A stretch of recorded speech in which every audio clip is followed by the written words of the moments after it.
What's that you've been reading? The Andanuth. I found it in that house yesterday. Good? Like nothing I ever read.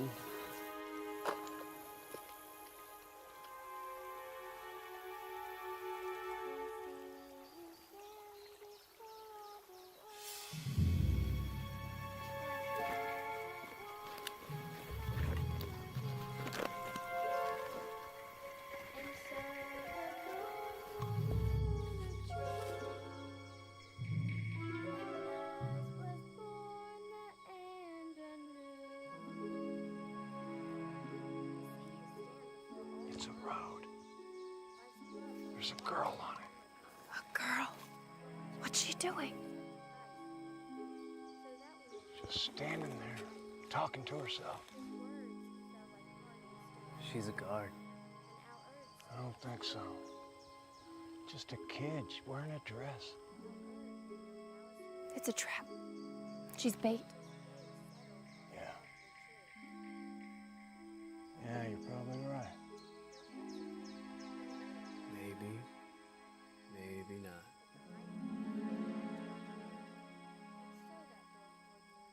We gotta check it out.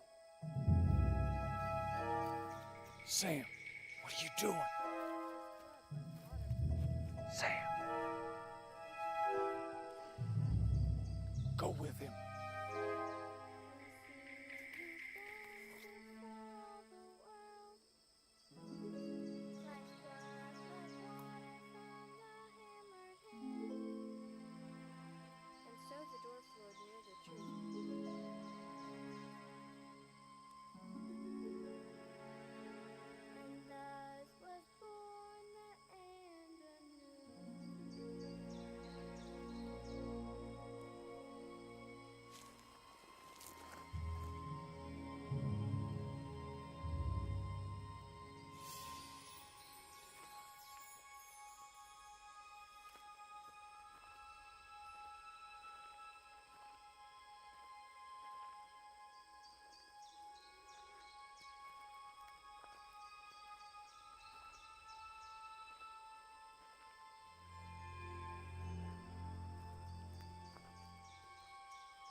Are you the mailman? What? Are you the mailman? No. No, I'm not. I'm waiting for the mailman. Yeah? Why's that? My dad is waiting for a package. He ordered some books. Some game books. I'm going to meet the mailman when he comes. We can play games again.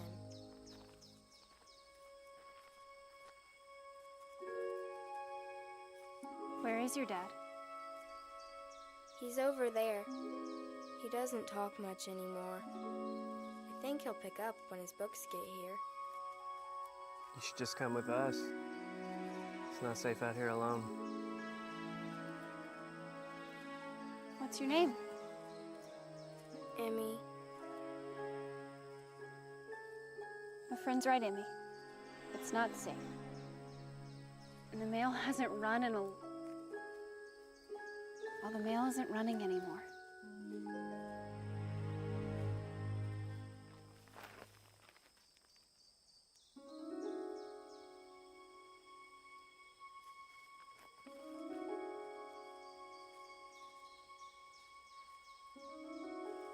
I shouldn't be talking to strangers.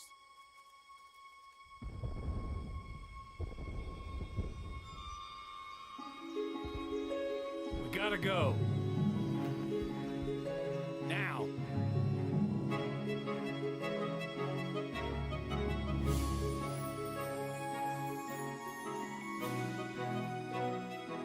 Where'd she go? Emmy! Jukes, we have to find her. Emmy! Let her go. She's gone. Now, she was never even there.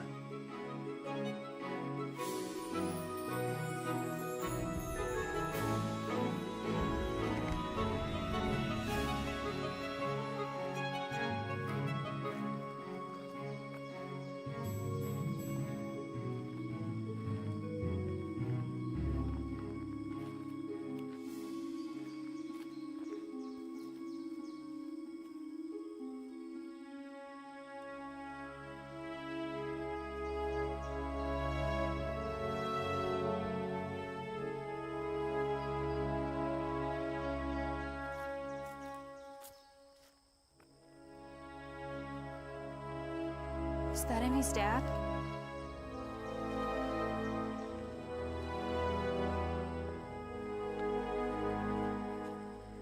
It's the mailman.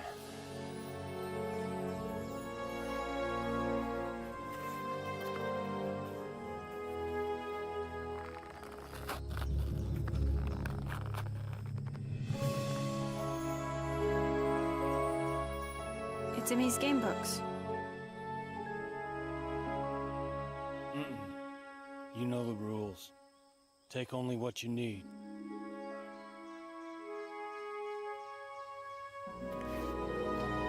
Sam.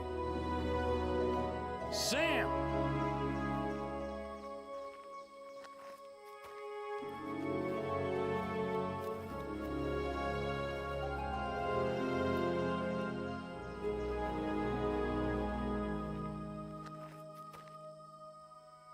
Emmy?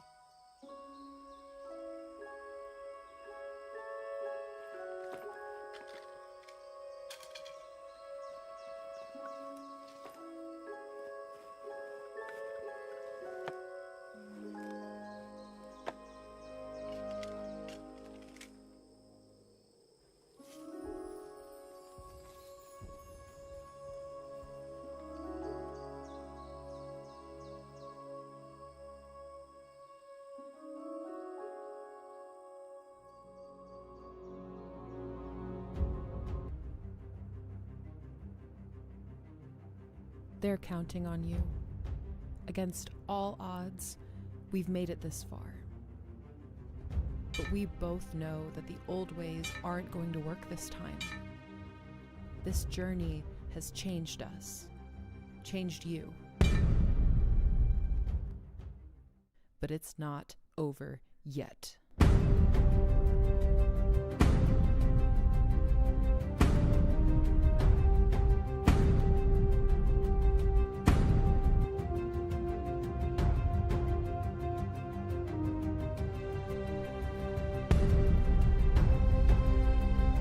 You need the right tools for the job.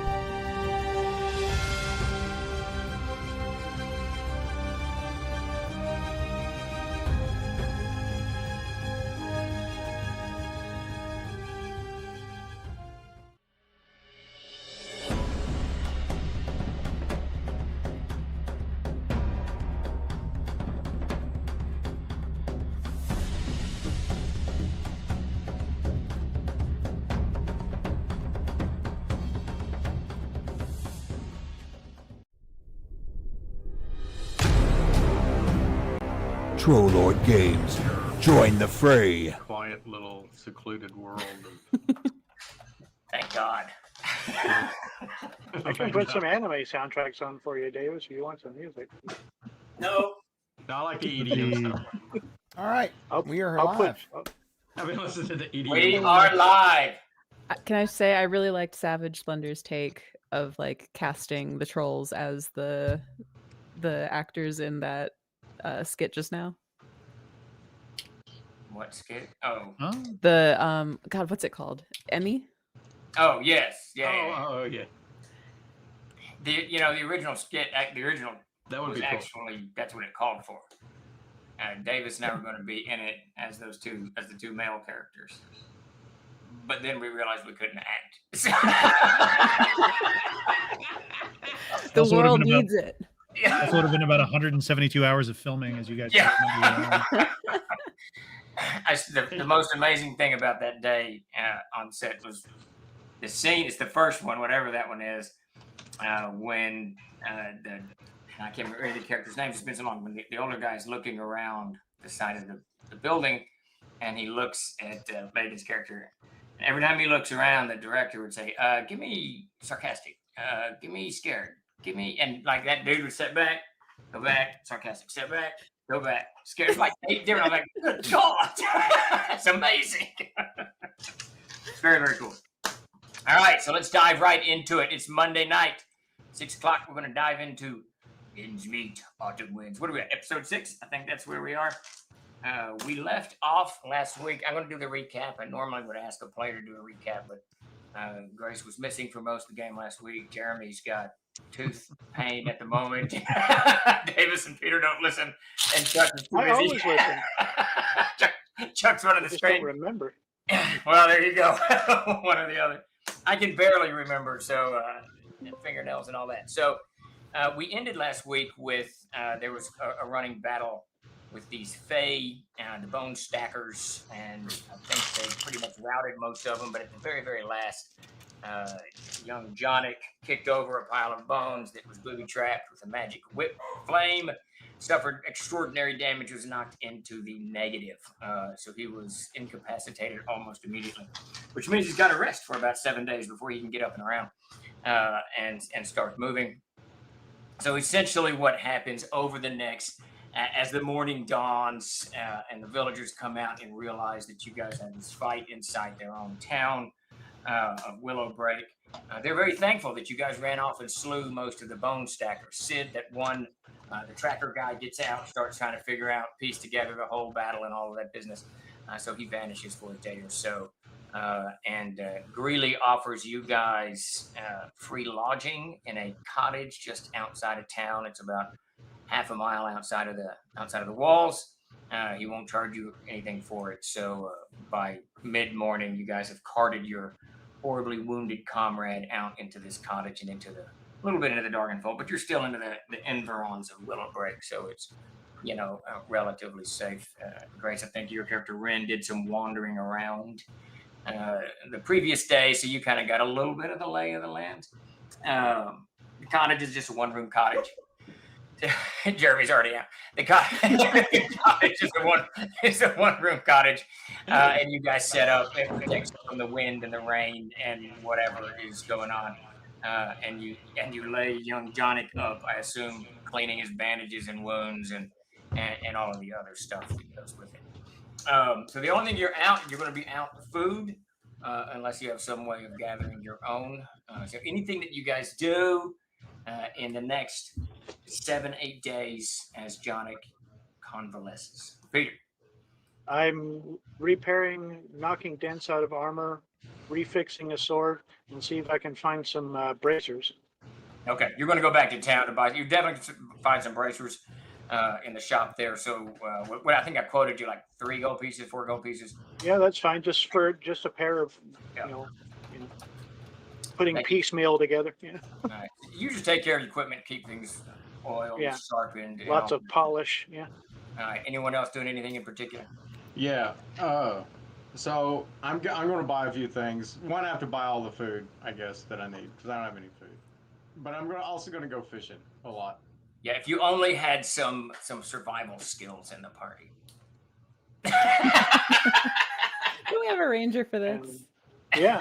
It doesn't matter. I'm just going to sit there and fish for most of the food. And you have a ranger and a barbarian. Yeah, and buy whatever else I have to. Also, I'm going to go look for my spear, which I dropped in the river. But if not, I'm going to buy a new one. See if they have a wolf spear or something with lugs on the side. Okay. Just be normal spear. All right, I'll get back to you in a second, Davis. Anyone else? Yeah, I'm gonna resupply my arrows back up. I was down about 6 or 7, and then probably restock rations, for travel and that kind of thing. Stuff, like hard rations when I can't hunt. Yeah. Yeah. Oh, and the map. Yeah, you purchased the map last time. I think you got a map of the area. Oh, really? Do that? Okay. I don't remember doing that. I was pretty drunk, so I don't know. I just don't remember. So you guys going to eat regular rations over this week? Is that the plan? If we're going to be here, I'm going to be out hunting every day. I'm not. I'm going to eat. People are going to cook for me. I'm going to hunt and cook for MacGyver every day. There's like a little tavern there. They're cooking. I'm eating their food and drinking their beer. I'm spending all of that gold that we divvied up. I'm just spending every freaking dime. Okay, all right. So you're gonna eat in town, Chuck. You're gonna do your ranger skill and hunt. Now I think you can feed the entire party. Is that right? I can if they. Well, obviously, unless they just don't want to, like some people. But you sure? You know. What we can do is gather trail rations together and spend the week making jerky and stuff like that for somebody with the basic amateur forester skills here who doesn't have quite the skill of a ranger, but Yeah, Grace or Ren. Ren is also eating at the tavern. Yeah, really, Wolf. Really. All right, so the two ungrateful ones can go waste their money at the tavern. We're enjoying life. I'm gonna teach How else are we Jork gonna get all the about. hot goss? I'm gonna. Word on the street. Hot goss, that's awesome. Well, I'm gonna introduce Jonic to rabbit liver and things like that. Poor Jonic is stuck in the house with the ranger. There you go. All right, Chuck, will you start? We'll do this pretty quickly, but actually, we'll do you first, David. So you head down that first day. You go down looking for your spear. Yeah. You move down. How far are you going to go down? You discover very quickly. 50 feet. Then you don't discover anything at all, but you do discover it quickly. I guess 50 feet's just looking out there. I'm not going to spend any time like wandering up and down the river bank or anything like that.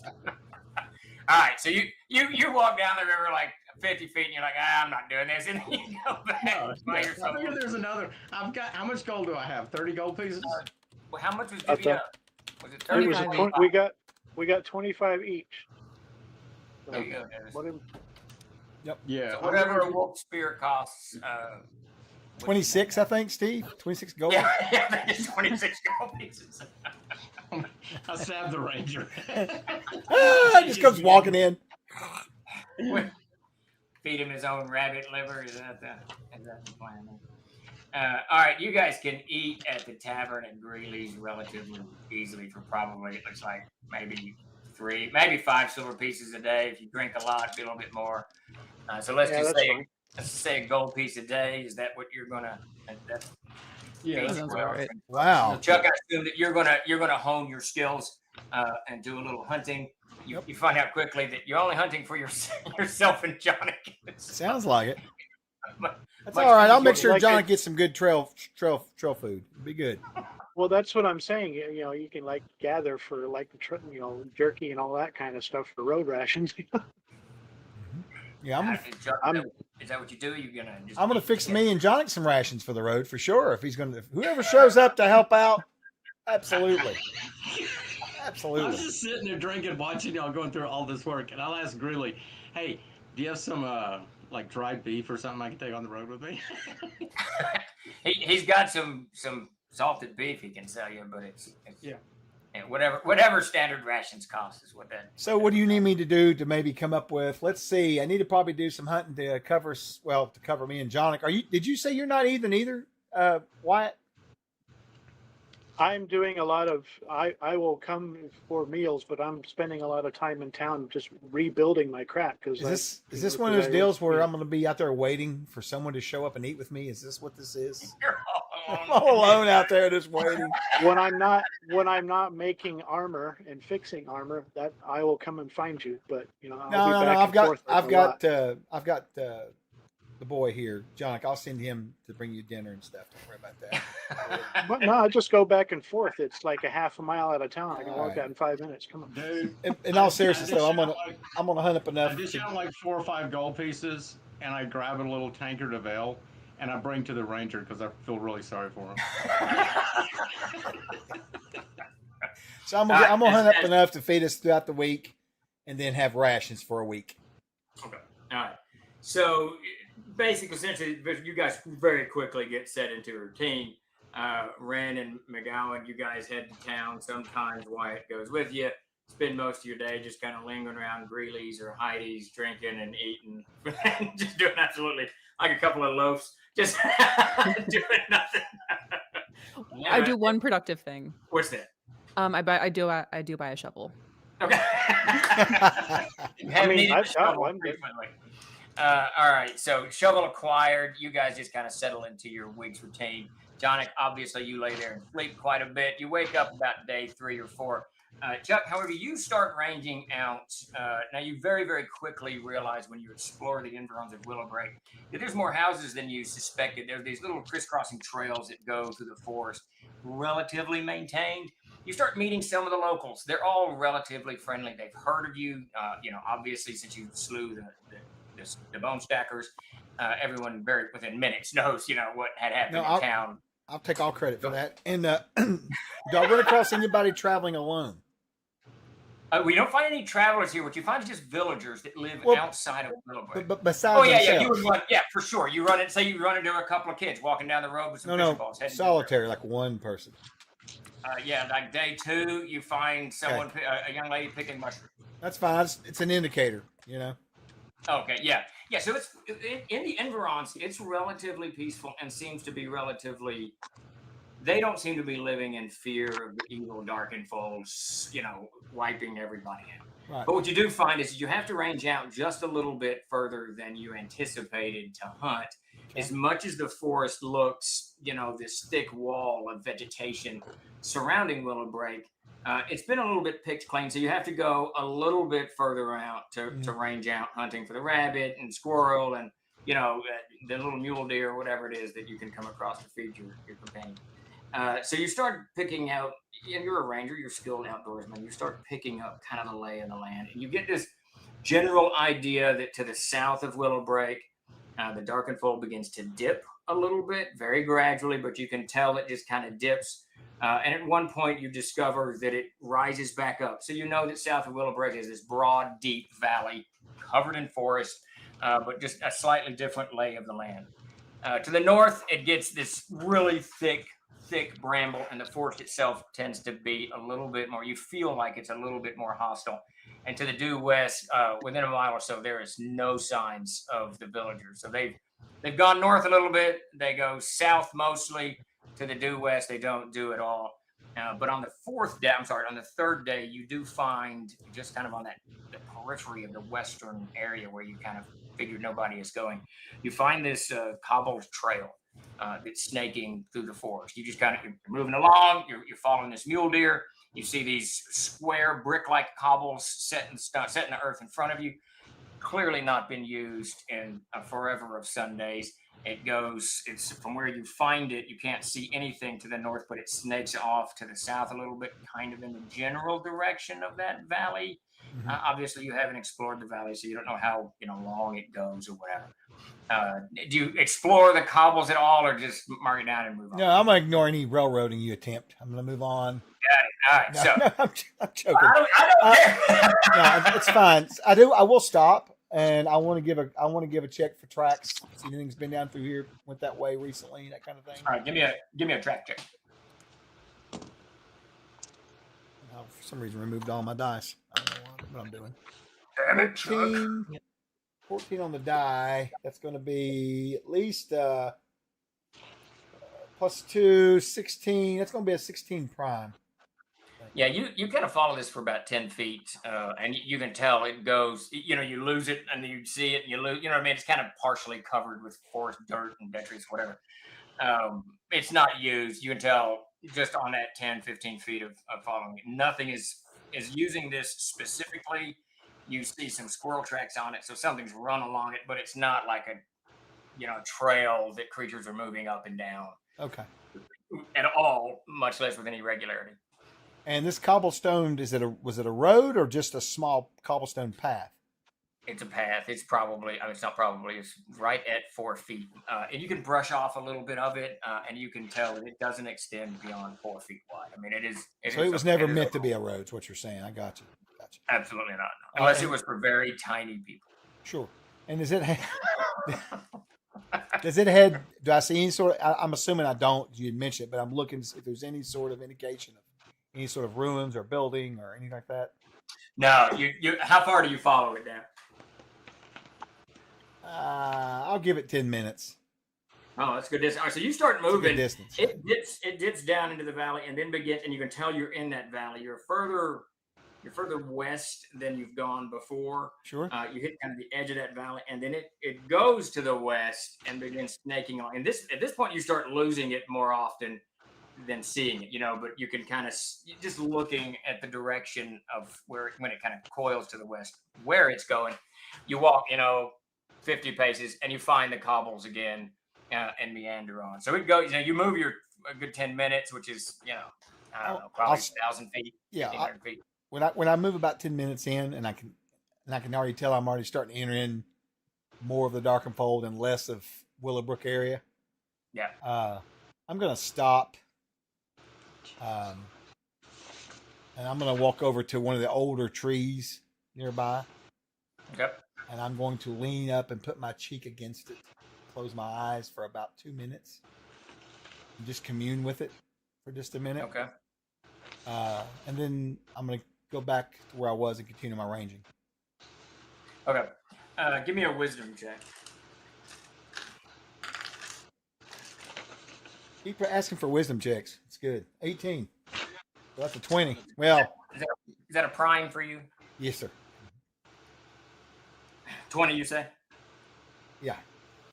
You get, when you lean against the tree, and this is, you can tell it's an old hickory just standing as straight as a board. And when you lean against it after a minute or so, you can feel that same kind of latent hostility in the tree, just kind of lingering there.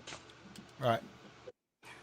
Well, and that's sort of what I'm doing is responding to it with kindness. There you go. And you see a Wolf Alone's comment. Yeah, I see it. Yes. Kill the tree and take its stuff. I'm not messing with this damn forest. I've heard way too much bullshit about it in game and out of game. So. All right. Are you heading back after that? Or are you going to keep trekking? No, I'll go back to my normal ranging for the day. I won't explore anymore. Are you going to inform your comrades of the pathway at all? At this point, when Jeremy's not awake, he'll be awake tomorrow. But yay or nay? No. Okay. All right. So the next day, the temperature drops. It's day 4. Jonik, you wake up at this point. Temperature drops off. Gets down into about the low 50s at night, low 60s in the day, and the first rain comes. You've had sunny skies this whole time. You've enjoyed nice weather, but day 4, the clouds roll in from the west.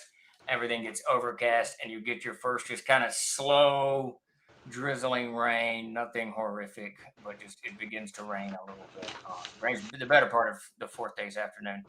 Into the 5th and 6th day, storms start building up, and by day 6, it's not like it's this constant downpour, but you guys, it's rain coming in pretty continually. You get an hour's break, and then it rains again for a little bit. Day 6, temperature drops again, and it starts. Thunder rolls in, lightning, and the whole landscape turns nasty.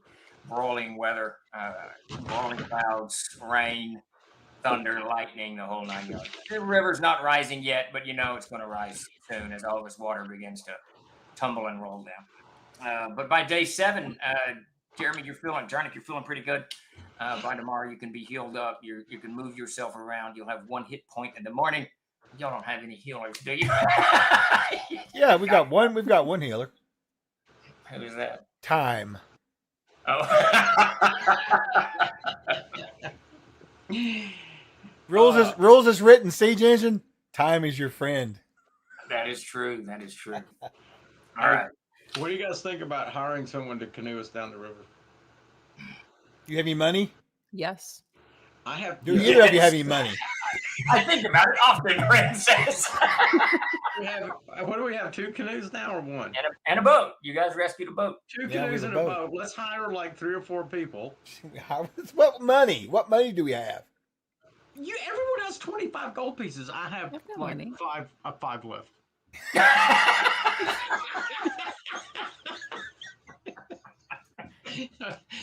By the end of this time, I'm running out of money really quick. As it should be.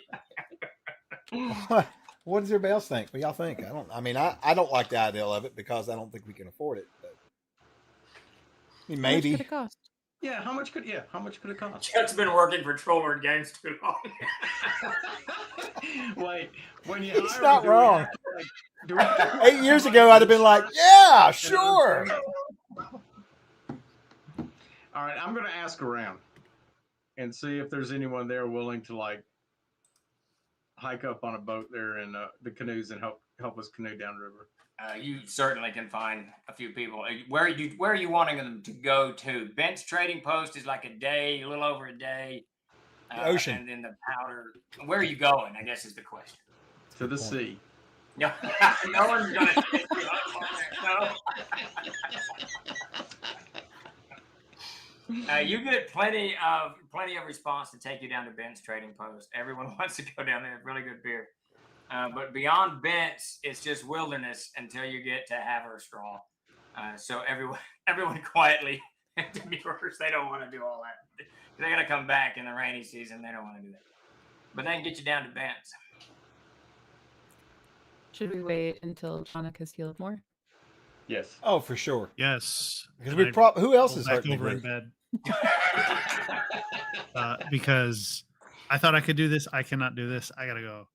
It's fine. Oh, okay. I'm having a bed right now. So. Yeah. So Jeremy, I'll take care of you. I'll take care of you.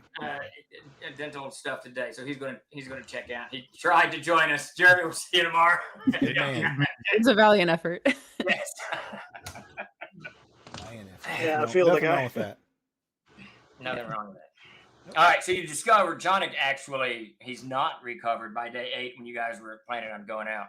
He's not recovered enough to pack up and pack out. You're going to have to wait at least probably 2 more days, maybe 3, for his wicked burn wounds to heal. Oh, that's right. It was a burn wound. Yeah. I think he'd been shot or something. I think the Hobbs got him. I can't remember. There was some other wound. It was one of the bone towers. It got him with a fire leash. Yeah. He looks like a cartoon character with like. I have an idea. Let's leave him here, and let Greeley and crew take care of him. Hire a couple of people to take us downriver to Brent's, and then leave Bent's and leave one canoe up here for Jonik. And we'll pay someone to bring him catch up with us.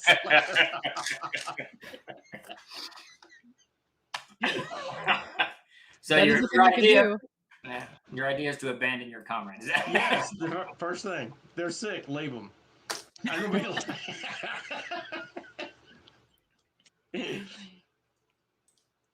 All right. I kicked Jonik in his stomach and said, "Carry your own weight."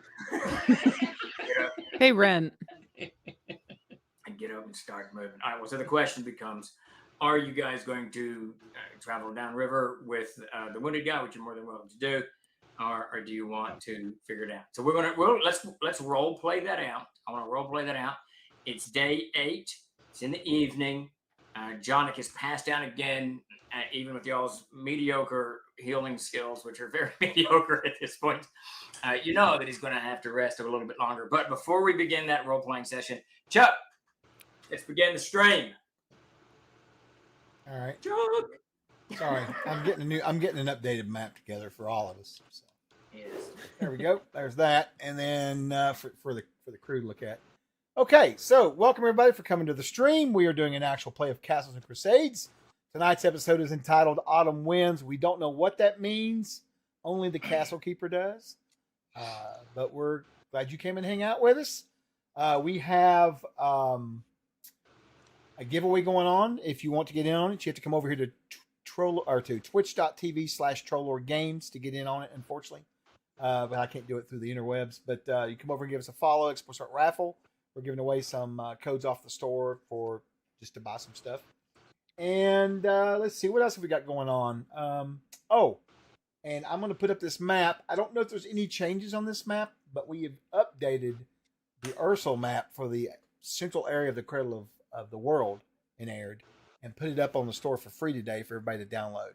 So if anybody's curious about our stuff, about our setting or anything else, go to our website. I'll put the link in right here, and you can go over and get that. Well, if I can type the word store correctly, that would be great. Wow, twice in a row. Really. And if you'll go there, that'll take you to it. It's in the featured section. And check out the map. It's pretty amazing. I found a bunch of new shit on there today that blew my mind. I was asking Steve about it earlier. So just to let people know, essentially what I'm doing, that map has a lot of terrain features on it named. and I'm going in and writing what each of those are, what, you know, a brief history of what it is, detail, you know, what type of trees are growing in this forest, what type of river this is, et cetera, detailing each of those towns out with just enough to get you guys started when you're playing in it.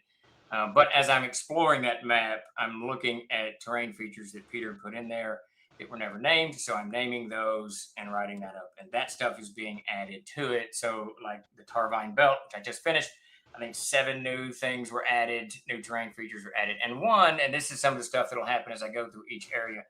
The city of Augstall, which is there in the Tarvine Belt, was put in the wrong spot. So I moved it and put it in the correct spot. So it's very important that it should be where it actually is. So that map that we've got up for free, you guys can download, and it'll be updated every now and again as I go through these books and add material. And that is World of Aaron. We found, and Zaya's actually not even nowhere near Aaron. We found out. It's crazy. What's happening? That would be crazy. All right. I'll throw this up for a second for everybody to look at. Right there's the overall map that we've purchased. I'm going to actually zoom in on it, though, but I just want to kind of show you where we're at. We're up here, and we're going to be heading south. So, good stuff. All right. As Jonic is curled up on his cot, coughing, wheezing a little bit, the 4 of you guys gather around. Yes. Do we want to go over rerolls and? Oh, yes. Please. I'm sorry. I completely forgot about that. Thank you, Greg. I've got them here. Hey, if you want to influence the game, you can. Every real $5 given to this stream, whether that be with bits or with subs, equals 1 reroll. Total, just like reroll the dice for any of us. You can choose to give it to the players. You can choose to give it to Steve if you're really mean. And then you can also give us boons, which are +1 to any roll. Grace. Yeah. Let me interrupt. You know what we should Please. add? I've got a great idea. Minuses to Steve. Can I tell you something? In the first actual play that I was ever the GM in, that's exactly what we did. People could gift me, like, force me to reroll if I rerolled bad. Yeah. It was awesome. That's cool. We should do that. Absolutely do that. Add that to the practice. That would be great. Yeah. For now, though, for today, you can give us either boons that's a +1. Well, they can. Here's what they can do, channel Grace. points. I'm sorry, didn't mean to interrupt. I'm sorry. I Please. just thought No, when no. they use if they use channel points, right? Yeah. Then they can decide if it's a -1 or a +1, and then if it's for Just Steve tell or us, against yeah. Steve, right? So Steve gets a Yeah. -1. You just buy him a -1. There you go.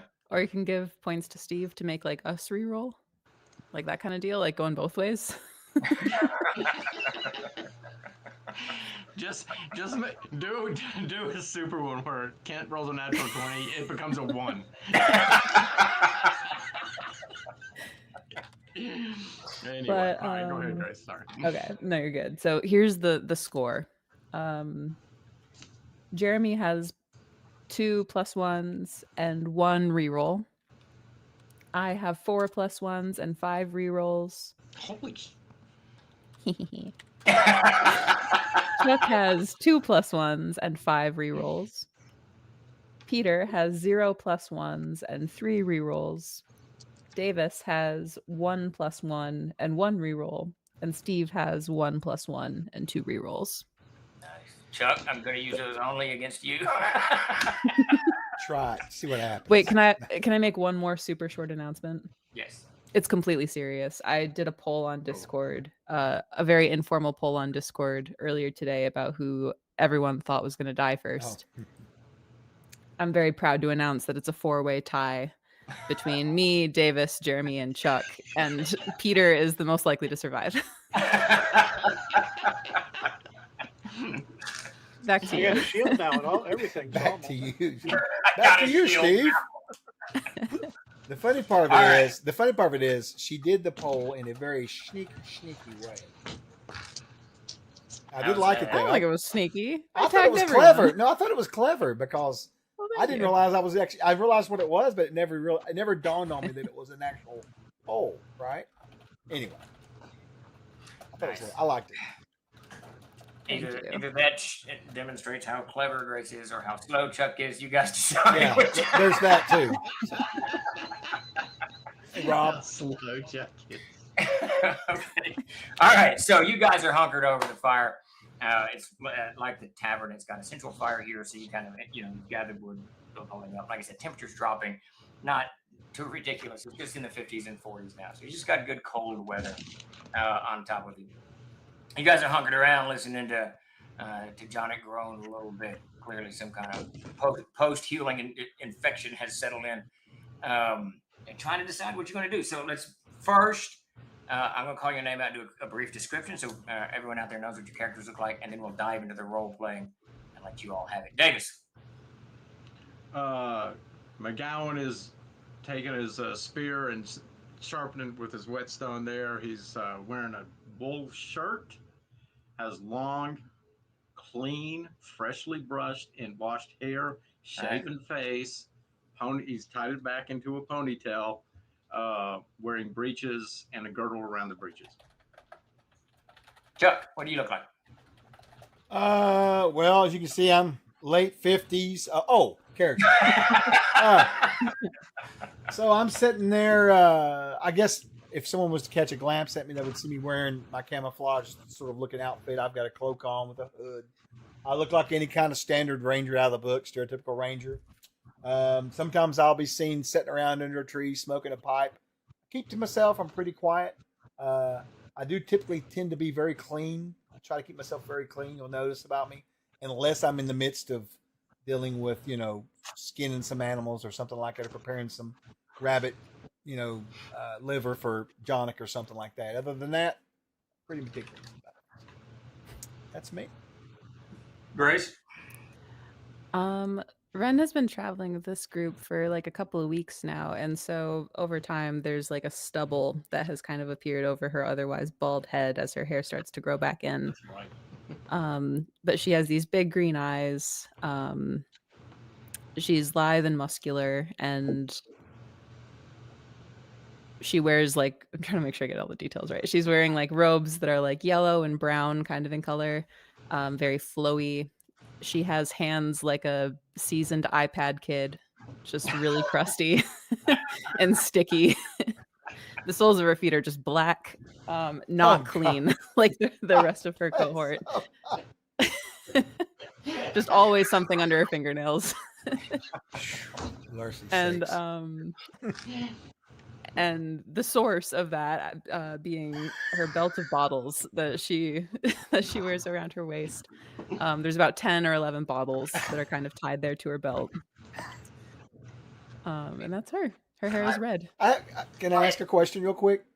This is a serious question, because I've never I for your robes that are very flowy.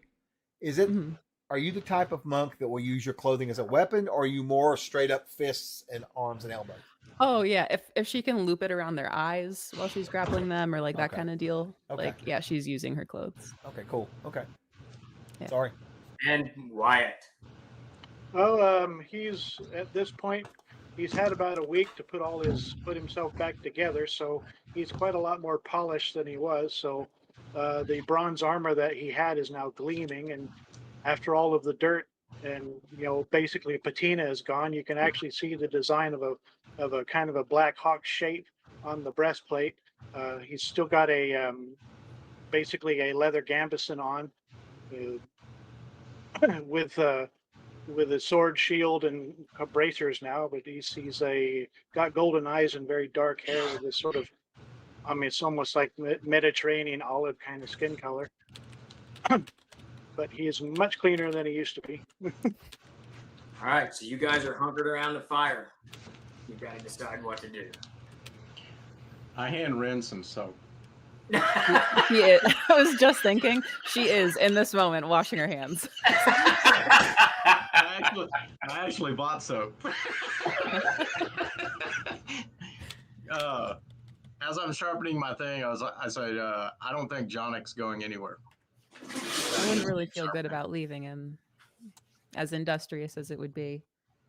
We could do it. I mean, I'm sure he'd be safe here. It'd be fine, but I wouldn't want to be left alone. I don't think he'd notice. Yeah, he's been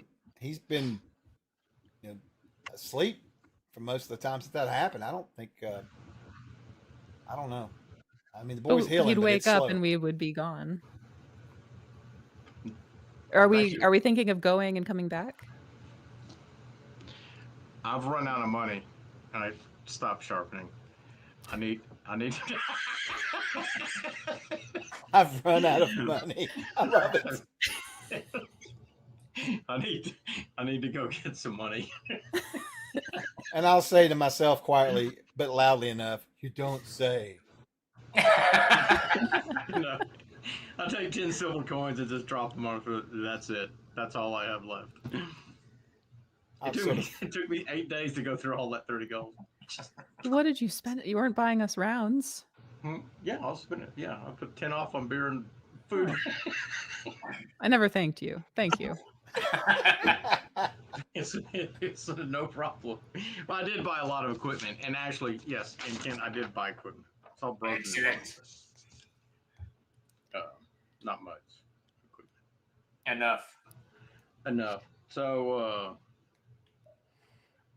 we could leave. Would we be coming back here to retrieve Jonic, or would we just be counting on him to follow us? no, we could come back and get John. In fact, I've been thinking, if possible, we could go back north and find those hobgoblins. Now there's an idea. Because I assure you, they've got something of value. Maybe another mule. Who knows? I wouldn't hate to retrace our steps either. I've been thinking a lot about that vision I had when we were entering Willowbreak. What was the vision? The gods are speaking to you, huh? Not the gods. Do men speak to ants? No, I mean, don't, and they don't care about us. She's got a great point, actually. Yes. That's a great point. Whatever it was, I'm confident it wasn't the gods. So what was your vision? It was of a road and some sort of bird of prey flying over. What direction was it heading? South. Do I know that? So the pathway. So she describes this pathway to this kind of this gray somber field. Yeah. The sky is gray. You want to take back over, Grace? You want me to go? Keep going. You go first, because I think I remember, but it was I remember stairs. We were standing on this heavily beaten stony path. It felt like stone, but it felt like there was motion to it. And then she's looking down this trail that kind of drops in these staggered layers down into the darkness. On either side of the trail are these stark cliffs. The further down you get, the higher the cliffs go. And above all of this is this kind of emptiness. There's no color to the sky or in depth or anything like that. But in that emptiness, she saw creatures flying, birds of prey, some kind of winged monstrosities flying.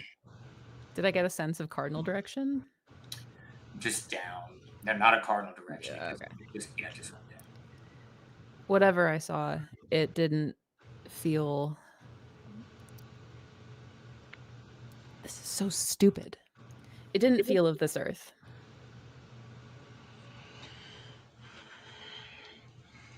I had a chat with Daga. She didn't think so either.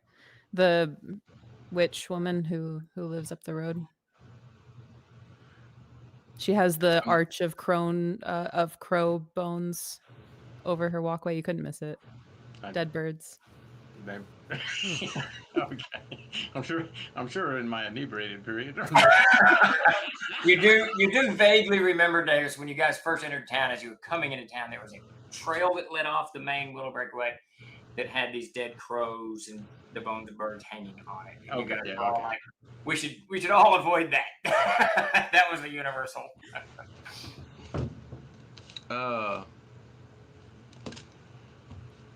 She thought it sounded like the Rim felt. Maybe it's a calling, an invitation. They could really up their hosting. Not a drink in sight. They sold it poorly. I do like that idea of hunting up the the goblins from earlier, because you never know when they might come after us. And he's saying this while he's sitting there sharpening one of the shorter blades that he's carrying. Larry, do you think you could pick them up? I know it's been raining and everything, been over a week, but I mean, there's always a chance. We can certainly try. I squint my eyes. I look at all of you and say, they'll find us. We won't have to look for them.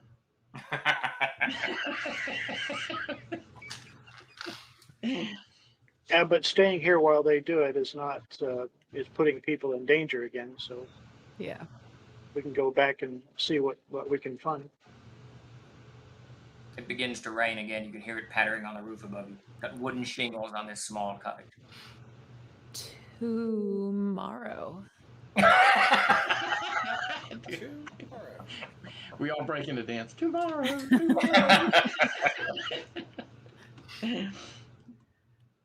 All right. Larry, and you're from this area, right? Yes. Well, I only ranged across the bridge a few times with my father, but we didn't go very far. We never even came down as far as here. We mainly stayed right there at the bridge or just north of it. I don't know much about this side of the bank other than what he's told me and what I've heard over the years. Does your family still live in this area? No. And I will. You will get the feeling I don't want to talk about it. It'll get really weird for a minute. You know what I mean? Sure. Yeah. And then I'll be like, but we need to find out the best way to go to get south. But I'm not sure if we should go down the river or if we should travel on land. I don't know what to say about it, especially now that we've got a party member that's sick, damaged, hurt, wounded. How about we call it a scouting mission?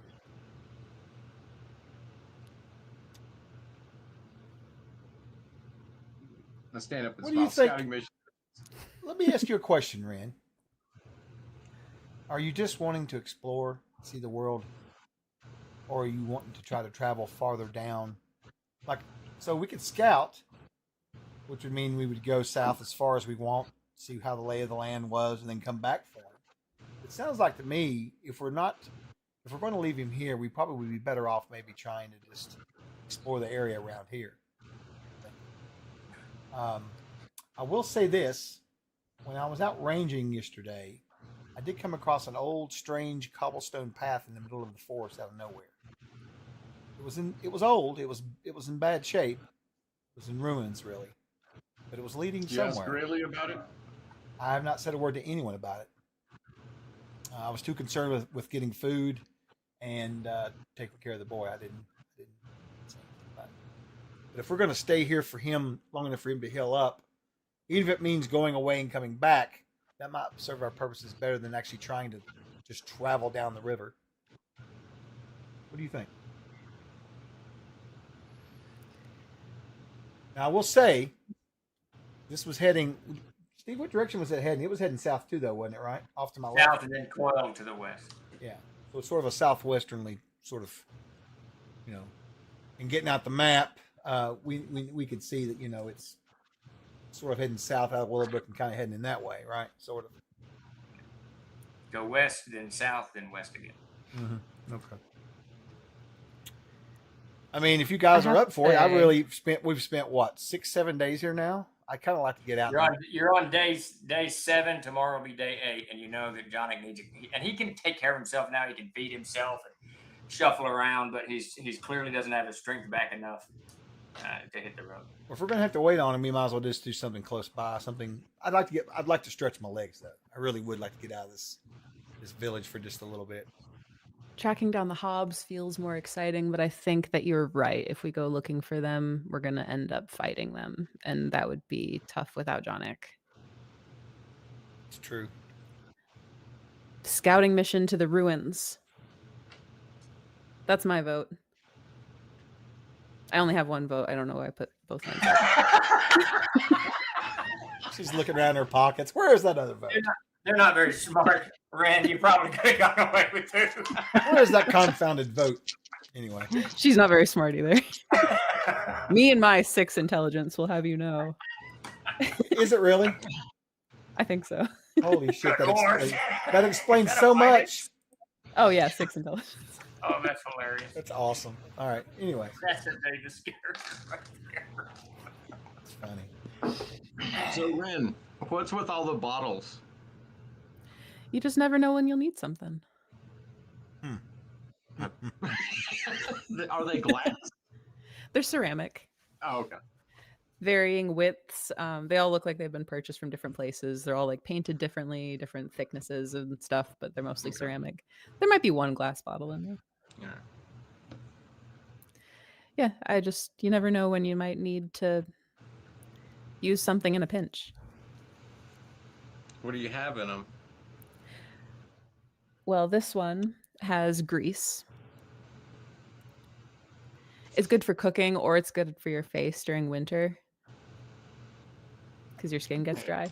Yeah. This one has wolf poop and water. It's like a paste.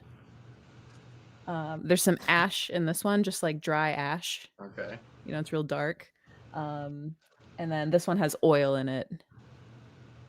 And then this one's my favorite one right now because it has beer. Because it has beer. Yes. It's really good beer. It's Heidi's. All right. Well, by the morning we need to decide what to do because I need to make some money. Let's check out the ruins. I bet we'll find something we can sell. As he says that, one of the logs in the fire pops really loud. Sparks fly up all over the place, kind of illuminating the whole room. Johnny rolls over a little bit and, y'all be quiet. And he just kind of pulls his... That's like the most Jeremy thing ever. I literally thought, wow, you're role-playing him great. Yeah, is he good and knocked out? Is Johnny good and knocked out? Oh, yeah. You know, he just mumbled a little bit, but yeah. He can take care of himself. You could safely leave him to go hunt hogs or whatever. I wonder if he can... Where's his pouch of money? He's a rogue, so probably in his pants. Probably. Some craziness. Probably hidden it somewhere. So. Scattered in 17 different locations. You all hear, even as you're joking about robbing your comrade there, you hear some whining at the door. Definitely some kind of dog whining at the door. It's raining. You can hear that. It's not a torrential downpour. It's this kind of steady rain. Dog whining at the door, scratches the door a little bit. Lasts for maybe 10 seconds. Go ahead, Davis. What do you do? I go, shh, hear that? Dinner. Stop it. That's a puppy. And Ren is going to go up to the front door. Even as it stops before you actually get to the door, you unlatch it. Are you have any weapons in the hand, or what? Are you just opening the door? Just open the door. You just open the door, so you know the fire's behind you, kind of silhouettes you a little bit, spills your shadow out across. The area right in front of the cottage is it was already mostly dirt. It's late summer, grass has kind of died out anyways, and you guys have been tramping back and forth, for 8 days, so it's kind of chewed up a little bit. So you got a little bit of mud there, a lot of water, just raining. And you can see, you don't see a dog, though you can see clearly where something was, patting the earth right in front of you. But you do see a light off and into the forest. It's very, very clearly, can't quite tell how far off, a lantern being held up. And you can see the arm of a man, elf, dwarf, whatever, an arm of some humanoid creature. And it's holding the lantern up, and you can see shining back and forth. When it shines back and forth, it kind of catches his silhouette a little bit. You can see a hat, some kind of leather droopy hat, obviously for the rain. And then he shouts something, but you can't quite make out what he shouts. And then he starts moving on, kind of in a southerly direction. So two things real quick. In game, I'm immediately going to go out and see if I can determine tracks of what was at the door or on the ground there. Out of game, try to limit the mentioning of the word hat as much as possible. That sends us down a whole different road. You have no idea of the power that you're dealing with there. Okay. Anyway. I was going to ask, what's the hat she's like? What's the situation on the hat? Shit, I know. All right, a whole side quest. We're going on a hat hunting thing. That's her name. Haberdasher. It's the ring of the many hats. That's her character. All right, I rolled pretty good. I got an 18 on my tracking. All right, hold on. Just 8 seconds there. Oh, no worries. Sorry, I didn't mean to Yeah, even you rush start you. moving forward. Ren, you see Larian come up alongside you. Do you step out of the way, or do you don't let him out the door because you were standing in the doorway? I think now I'm not one for book learning, but I've got a pretty good idea of like what Larian's probably doing. Yeah. I assume he's looking. Oh, for yeah. Oh, I'm freaked out because I don't want you to get hurt. I thought, what is out there? I'm immediately like looking, like what's. Larian is unconcerned, looking for dog tracks. All right, so I think Ren is gonna like charge forward, like she's gonna call out and then start walking into the night. Like, hey, into the are you night. all right? Whoa! I will call Or into you. the day. Sorry, I just pictured this at night. It's for the nighttime. drama. It's in the evening. No, that's what I'm afraid of. It is, and I don't want you running off into the dark woods. You will do that. It's dark. Just a few steps, like not running off by any means, but she is like, yeah. You shout as loud as you can. Yes. Wait. Just an information. So we're in a cottage. How far outside of town are we in town? About half a mile outside of the wall of the town. Yeah. It's dark. It's raining.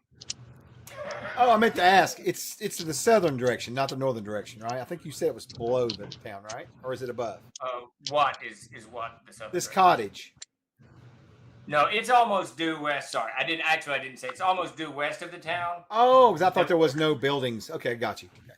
Yeah. But when you get further west of your cottage, like about a mile out, there's just no sign of the villagers having gone there. But when you go north and south of where your cottage is, you can see the villagers have kind of moved, hunting, trapping, whatever. Sure. Okay. And that's where you discovered the cobbled way was on the western part, where there was very little village or something. Okay. All right, so Ren kind of runs through your tracks first, splattering, Well, she's taking care to. What I'm picturing her doing, if this is relevant at all, tell me to shut up if it's not. But she's going down the steps and then kind of like, almost in a dancing kind of like, kind of leaps off the bottom step. Got it. Okay. Which you can easily do as a monk. All right, so you leap over most of the kind of the muddy area right there in front of the door, as Larian follows behind you, and you're just shouting out. It looks obviously it's nighttime, it's raining, and you're in the woods, so sound carries very strangely as it's wont to do, and you see the figure. And Larian, even as you're coming out the door and beginning to squat, as she leaps kind of past you, you spy this. I mean, it's a light in the woods. It's very unusual. So you spy this lantern carrying creature, deeper into the woods. When you shout, Ren, the figure stops, and you can kind of see the light shine sort of in your direction, but not really. But you can see again the creature. It looks like a human, to be honest with you. I mean, a creature shouts something, and you get the vague, both you and Larry, and hear the word "done," but that's all you hear is "done," and then the rain and the sound, the wind whips it up and away. Real quick, Wyatt, what are you doing while all of this is going on? Well, I've got a feeling we're going to be dashing down the road, so I'm getting my stuff together. Armoring up the whole 9 yards. Yeah. Davis. Big sword is moved onto the back. I've got a short one and a shield. All right, you're up. I go over to the fireplace and kick a log into the fireplace. And I look Lock at the door. Wyatt's like, what's those screams out there? Oh, nothing. Don't worry about it. Let's lay down. Let's go to sleep. There's more gold there's more time for us now. There you go. Well, experience has taught me it's a good idea to get my stuff together anyways. Did I find anything on the ground out there? Yeah, you do. You find clear signs of a dog. Looks to be probably maybe 30 pounds, 35 pounds, just one. You can tell where it kind of went up to the door, backed off the door, and it ran in the south. It came from the north and ran to the south. So you track it like 10 feet until you're really out of the light of the door, and it's just too dark for you to kind of follow. There's no other tracks with it? No, just the dog tracks. I'll tell my comrades, I have a feeling someone's lost a pet. and then I'll explain What's to him going about on out there? Well, and we'll go. I'll tell you too as well. I'll go up on the porch and kind of say it to where everybody can hear it. Other than Ren, are you going to listen? Are you running off? Yeah. She would have trotted back. I don't think she's gonna chase the guy. I think he probably knows what he's doing. So yeah. Rejoin. What's your wisdom? Can I just curious out of the game? Mine. Am I allowed to divulge that? Yeah, sure. 13. Thank God. It's Okay, going- that's cool. I was worried there's another 6. That's what I was really worried about. So, we're good. Charge him 5 gold pieces for that information. What are you like you're her manager or something? You got to give you gold now? I need some money. He needs a percentage off the top. What you need to do is play a rogue. Is what you need to do. Anyways, all right. So that's basically it. It sounds like there's somebody out there looking for an animal. I may be wrong, but That's probably exactly what it is. I heard done. Maybe the dog's name is. it didn't sound like it was screaming it, like they were yelling, "Hey, done" or whatever. You know what I mean? Yeah, like calling for a lost dog. You think it was loud enough for that? Was it? I thought it was low, but I may be wrong. Wasn't he calling? I thought we heard it at like a low volume. You heard what you heard. Oh, you suck. Whatever. Oh, you heard it. Ren thinks he was yelling. Okay. Yeah, I thought we heard some. I thought it was like a snippet of conversations. What I thought. Listen, I can't play your characters for you, so you heard what you heard. I just can't remember shit. That's what I hear. I can't help that either. What's your name again? All right. Who are you people? So what do you guys want to run out here and let's check this out, or what do you think? Like Evan Dog quest. quest. She grabs her hook sword and she grabs her hooded lantern and she puts the hooded Where are you lantern on the guys hook going? sword. Is it raining still? It's raining. Yes. The night doesn't belong to us. It belongs to them. Ren has multiple hats. You I think she's got 2. I think so. She's got enough to say multiple. Oh yeah. She mended the one that was broken, by the way. All right, Wyatt and Ren are suited up, armored weapons, the whole 9. Where are you planning to go in the dark? It's not so dark anymore. Okay. Her sword does not emit any light. So I know, I The was hooded like, lantern. The hooded lantern is the on. lantern. Yeah, she took the hooded lantern on it.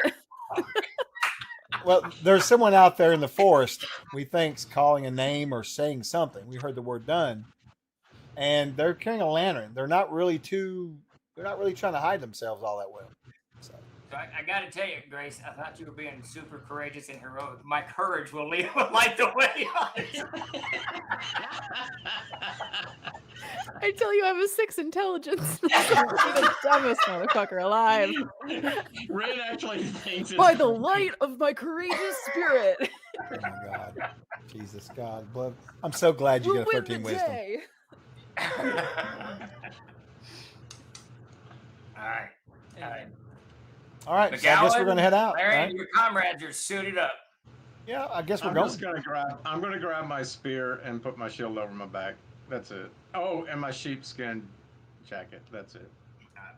Yeah, in the forest, it's just Tom Bombadil. No one to fear. No one, Harad. No one.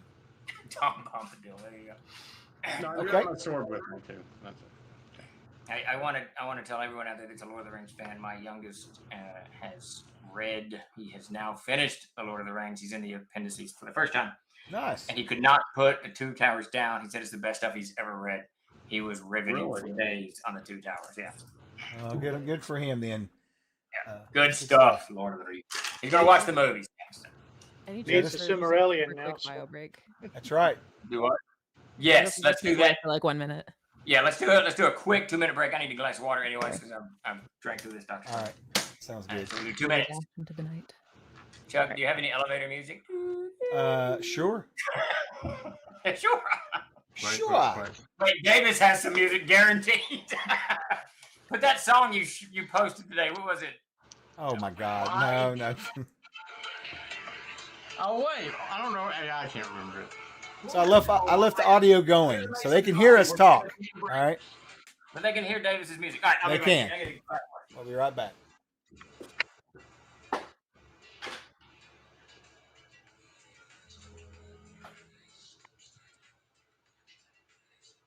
disconnected.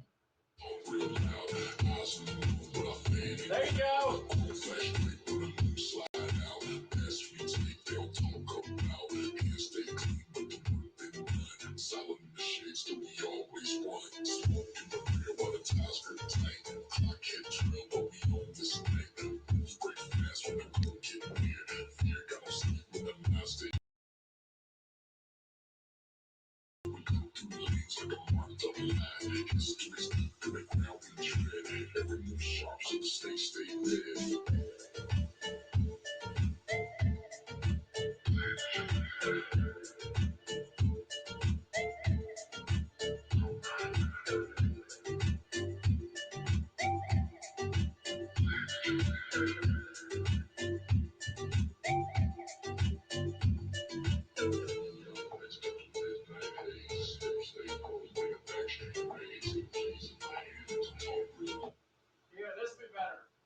Thoughtfully engineered and exclusively from Renewal by Anderson. And now for a limited time, enjoy the...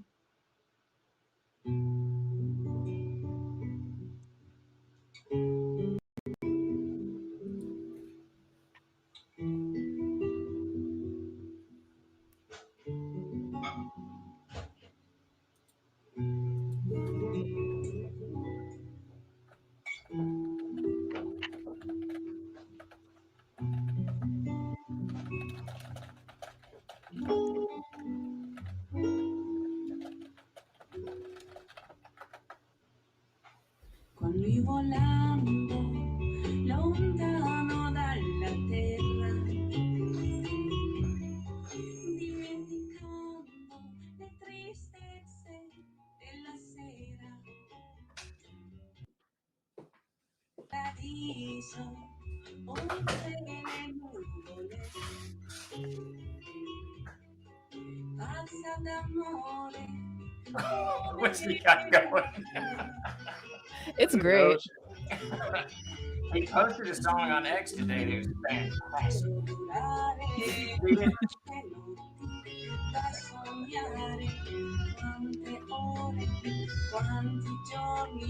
I think I recognize this song. I think he posted it today. I put it on loop and had it going.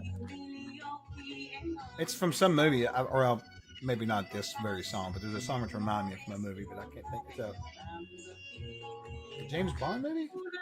I can't remember. Hey, what's up, Orlando? Oh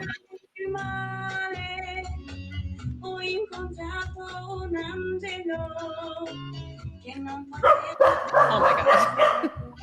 I found the dog. She found the dog. Yeah, there you go.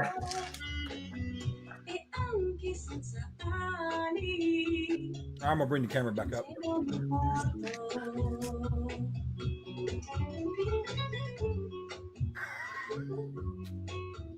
How's it going, Orlando? This is music I'd rather hear Davis. Okay. Halfling rap. That's Tyler in the house.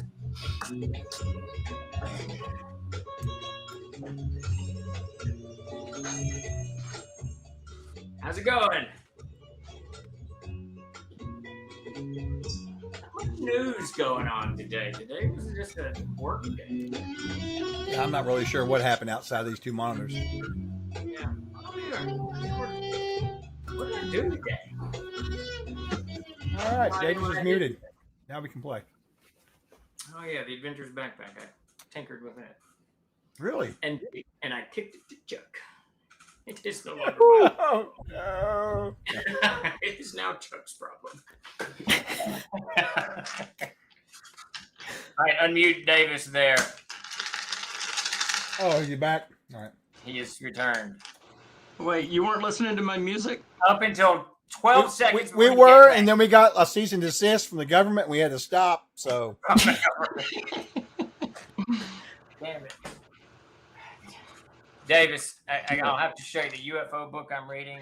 You are absolutely required to read it.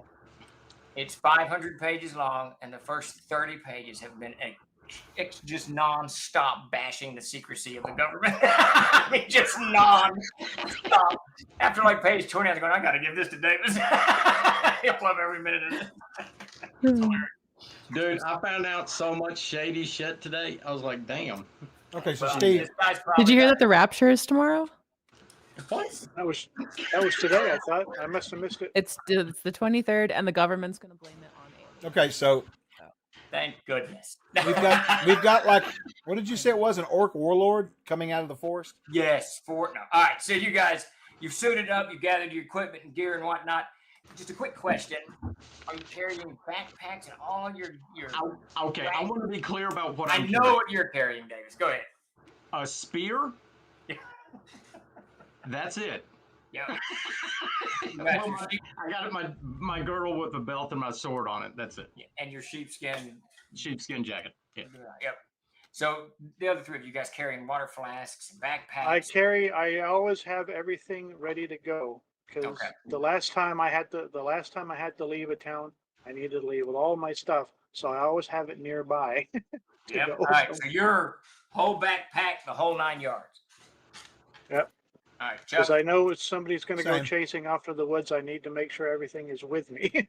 I don't carry a lot of extra stuff, so. I mean, are you carrying your rat? Do you have a backpack? Yeah, I'm carrying all my normal carrying- stuff. Yeah. Are you carrying? Yep. Grace. Yeah, there's no guarantee we'll come back here. No. Why? Yeah, there is. I mean, realistically, no, she's not taking all of her stuff. She has her hook sword. She has the hooded lantern wrapped around the hook sword.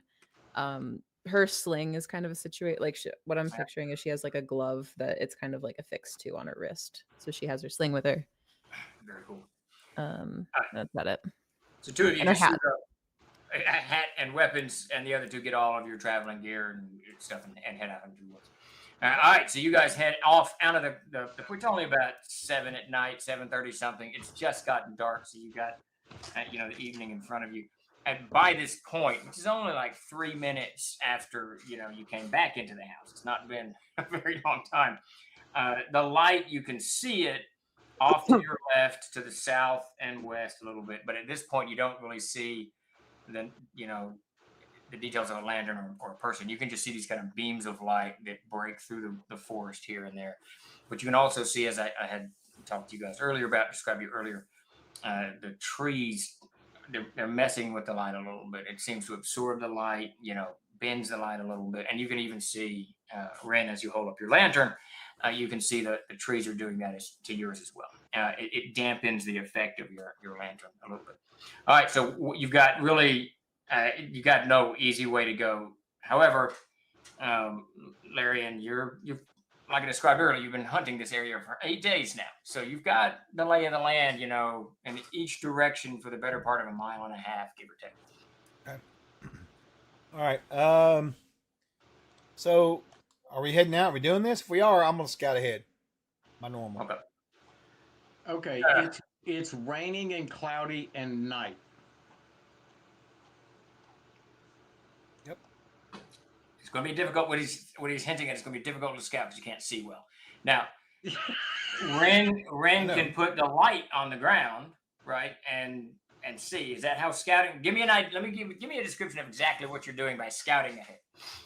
Well, I mean, unless Larian stops her, Ren is right there with him. How unless late? he's like, stay. How late in the day is it?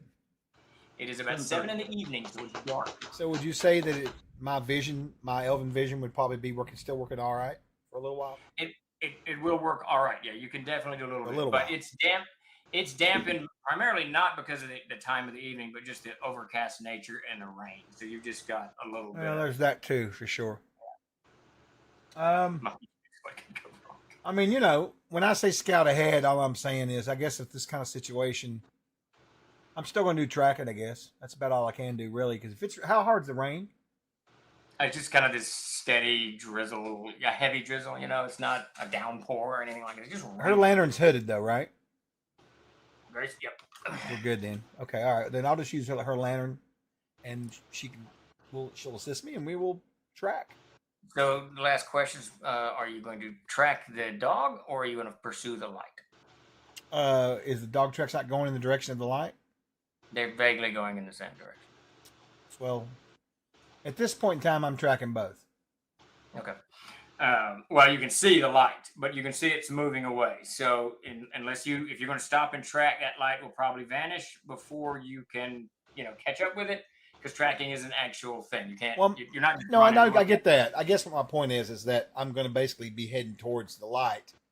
But Okay. if I see the dog tracks deviate, then I'm going to have to make a decision, right? That's what I want to do first. So you're really just moving forward, keeping an eye on the trail in front of you or the ground in front of you and around, looking for tuft of hair or whatever that may indicate that something has gone untoward with the dog. All right, so you guys move off and into the woods. The three of you, not Larian, but the three of you quickly realized that this is a trackless waste. I mean, as you go, you're all humans, you can't see at night to begin with. You've got this hooded lantern that's throwing a beam. I think it's 80 feet in front of you, but it's absorbed a little bit by these trees. It hits a tree and you can't see the shadows all over the place.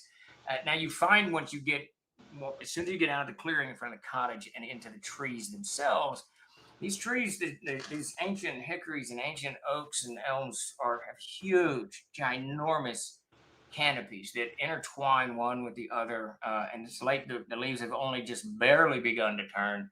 So they block a lot of the rain and kind of send the rain in various directions. So as you move under the trees, you got that drip that's constant all over the place, but it's not, pouring down on you and, blinding you with water in your eyes and all of that business.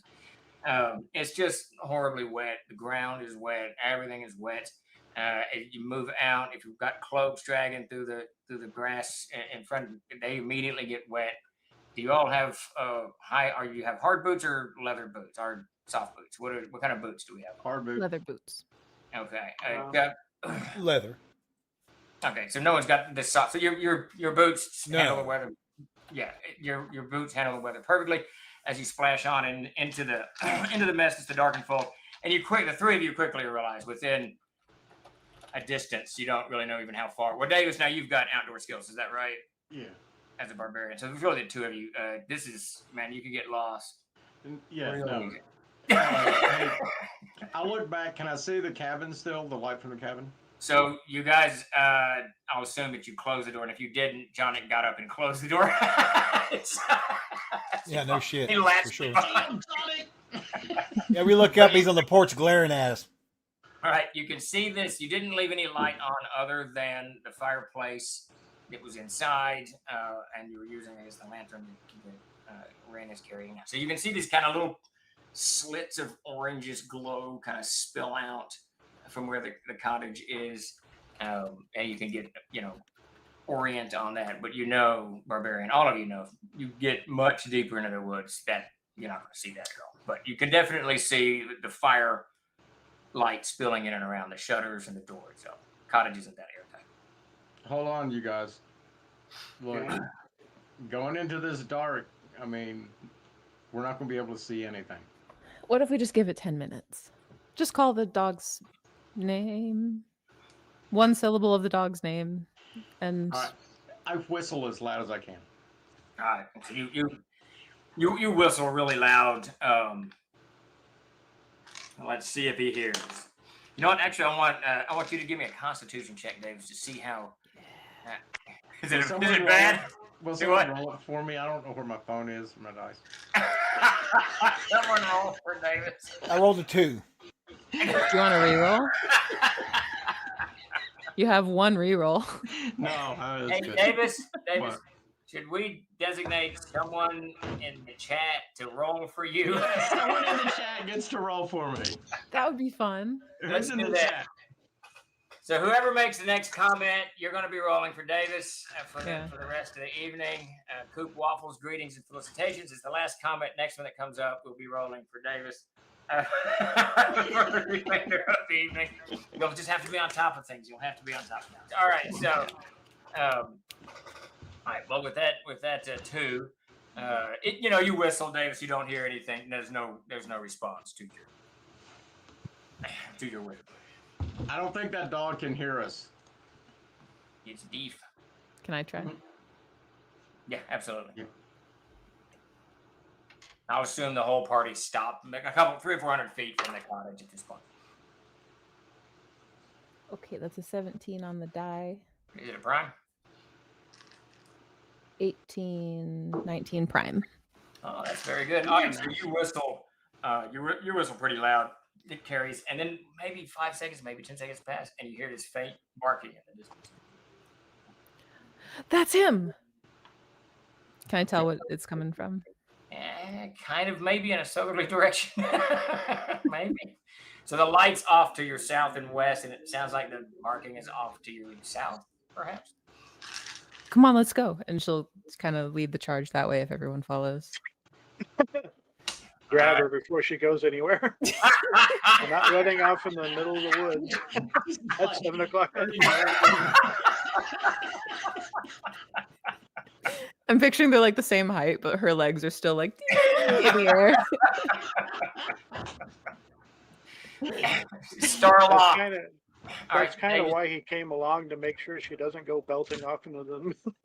Ye of little faith. Yeah. All right, are you all going to at least pursue or just stay? She's ready to go. She's moving. She starts moving off into the woods. I assume the rest of you guys are following her, trying to get where this dog is barking. Chuck, she's moving pretty quick. You quickly realize that even kind of keeping at her pace, kind of keeping track of where this creature may or may not have been is going to be tough, and to keep up with her. So I assume you keep up with her. I keep up with her, but I do give her a word of caution to kind of slow down for the rest of the group. Yeah, she won't sprint off without everybody into the But that's all. Okay. I look around. I'm looking for anything that I can use as a guidepost, like a gnarly looking tree, something unique, so that I can sort Maybe of find your way back. Yeah. Okay. Yeah. You find an old elm kind of twisted and broken at the I pull out my knife and notch it. Okay. All right.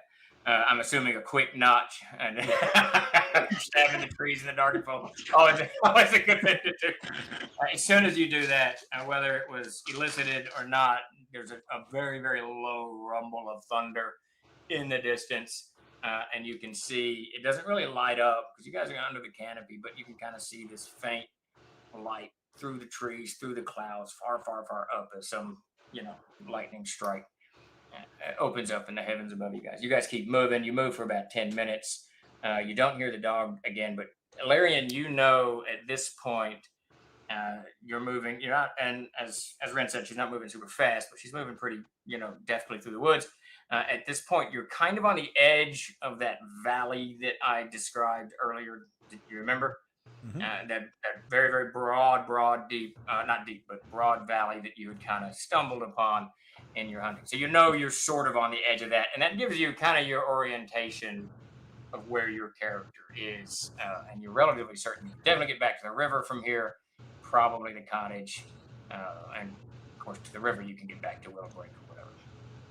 All right, so Grace, you come up to this kind of, everyone's just right behind you, but Ren, you get up to this kind of, it's not a drop off, but this kind of shelf of rock that juts out, trees all around you, but immediately it drops just a smidgen. It's just a slight decline in the earth, a slope going down, and you can see the trees have kind of derooted a little bit here on that side of things. Where you're standing, you can see the tree goes into the ground, but then right off of this little outcrop of rock that you're standing on, you can see the roots kind of snuck up and out of the earth as the slope kind of just gently goes down and into the darkness. Off to your right, and all of you see that as you stop where Ren is off to your right in the distance. You can see that light, those light beams kind of going through the trees and casting hither and there. But it's you guys have been moving like this from the light, so you've moved a distance away from the light. I'm gonna whistle again.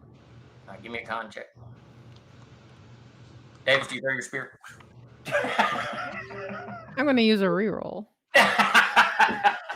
I'm going to look back to see, while she's whistling, I look back to see if I can still see the light of the cottage. You cannot. Damn. Damn. That's a dirty 20. Oh, nice. All right. So you whistle really, really loud, and you can hear there's a bark, and it comes from off in front of you, but to your right, kind of. So if the light isn't to your immediate right, down beneath you is a valley, kind of diagonal between the two is this odd barking. And when that bark sounds, there's another huge bolt of lightning that just arcs across the heavens, kind of snakes out of the clouds, just spreads its light over it, and you all can quite clearly see in front of you. You're standing on this lip of rock, this kind of ledge that overlooks this very, very broad, shallow valley, and it just goes down and up. And you're not quite at the canopy, but you're just at the top of the canopy looking at down beneath you. And it's sort of in the middle of this to your right. You can see this kind of jut of stone sticking out and up above the trees themselves.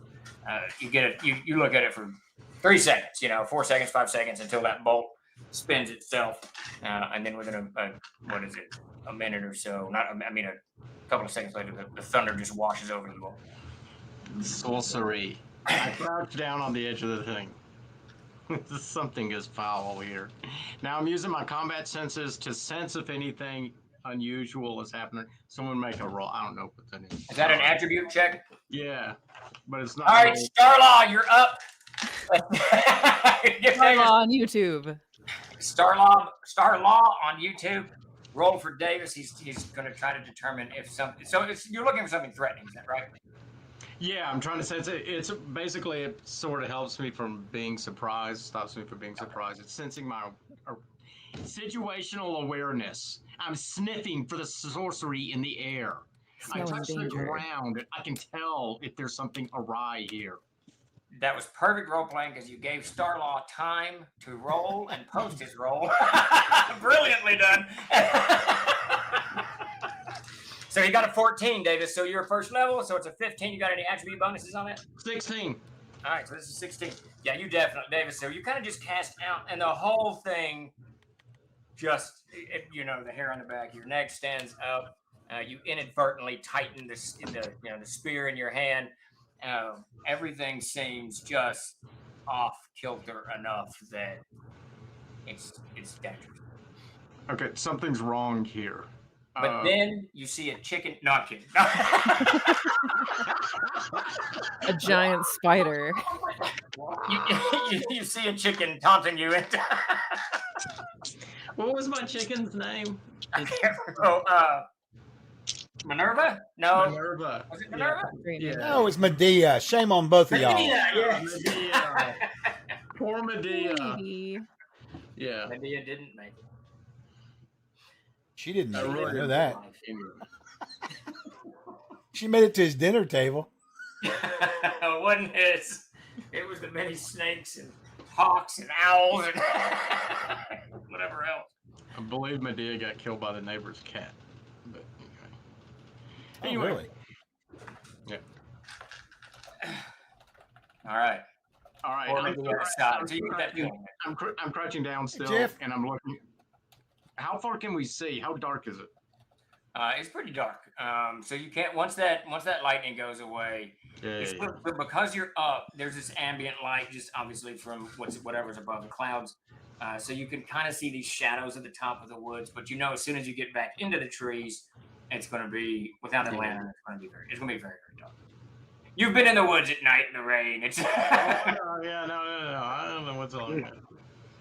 Yep, a few times. I'm going to crawl under a tree and wait till dawn. I don't suggest going any further into dealing with mysterious whatever's in the middle of the woods at night. We're already here. We don't have a choice. There's always a choice. Reverse. I look behind me. I can't see anything. All right, go There's ahead. a dog in trouble.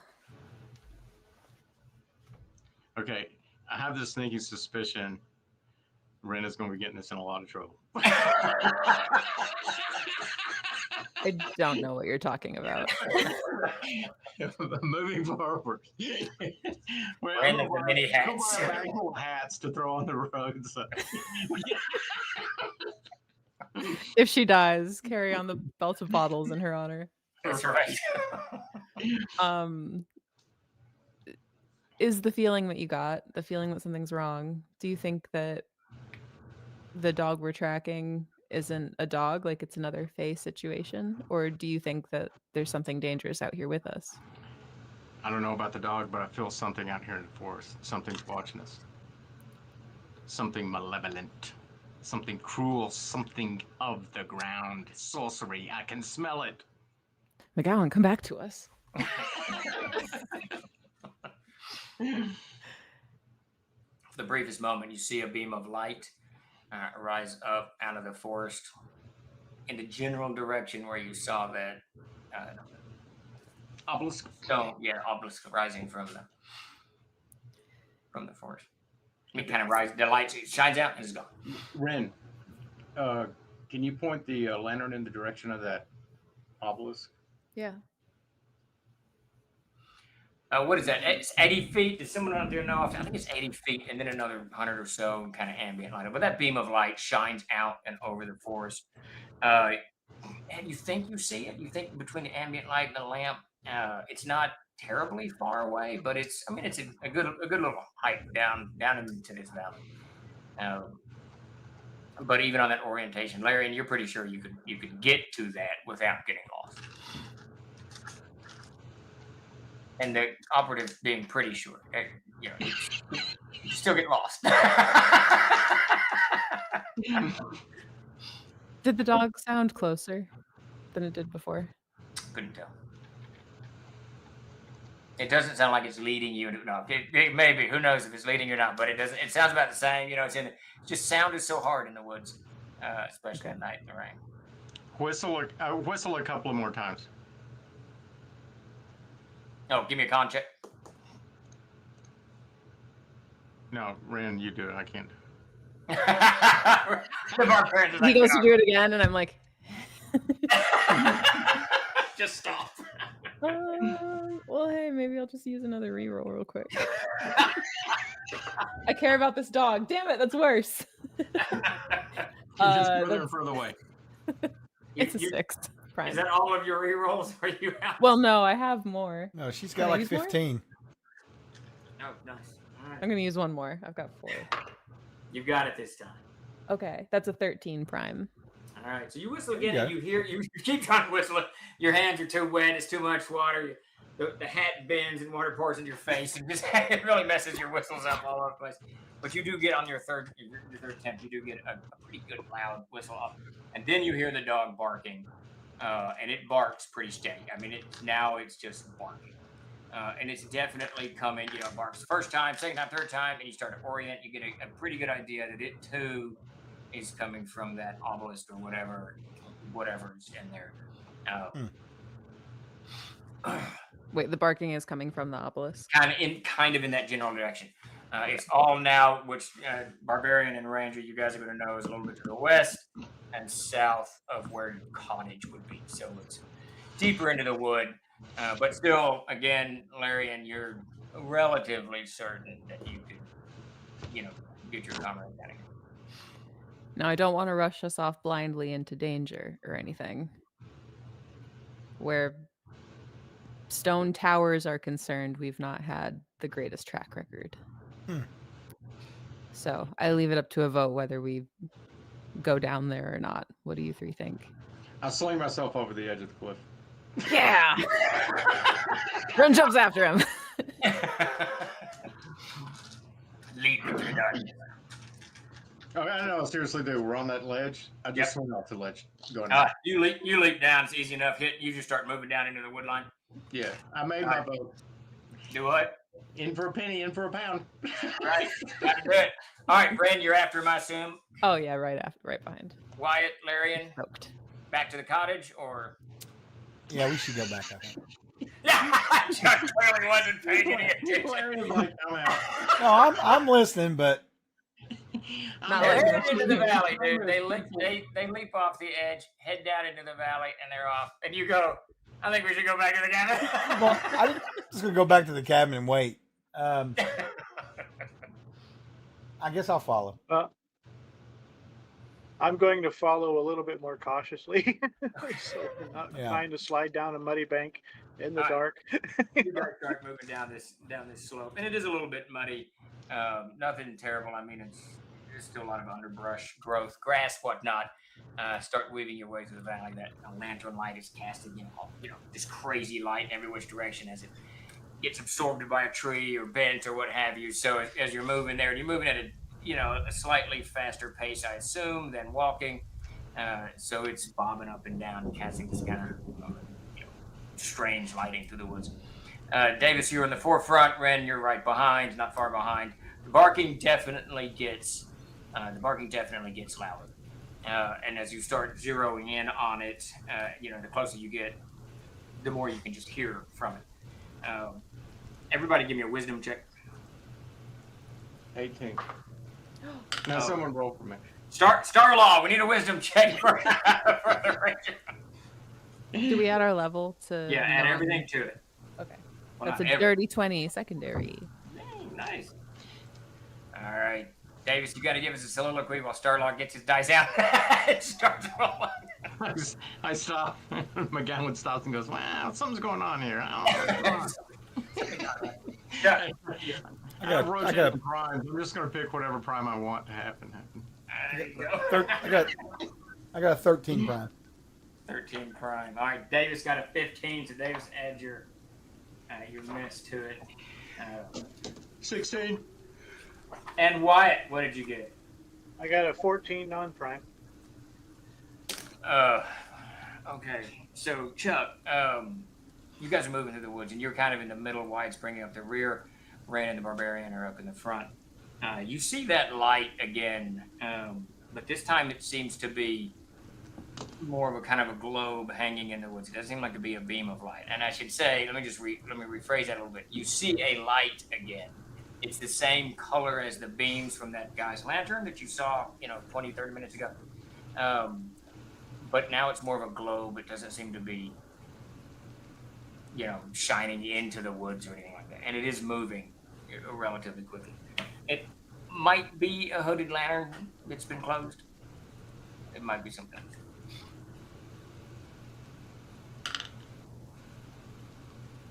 All right. Can they hear me, or are they just running off and leaving me and him behind? No one's running. They're just kind of moving at a good pace. Yeah. They just run off like So- Runs into the woods. So I'm Ripping and going- falling every 10 seconds.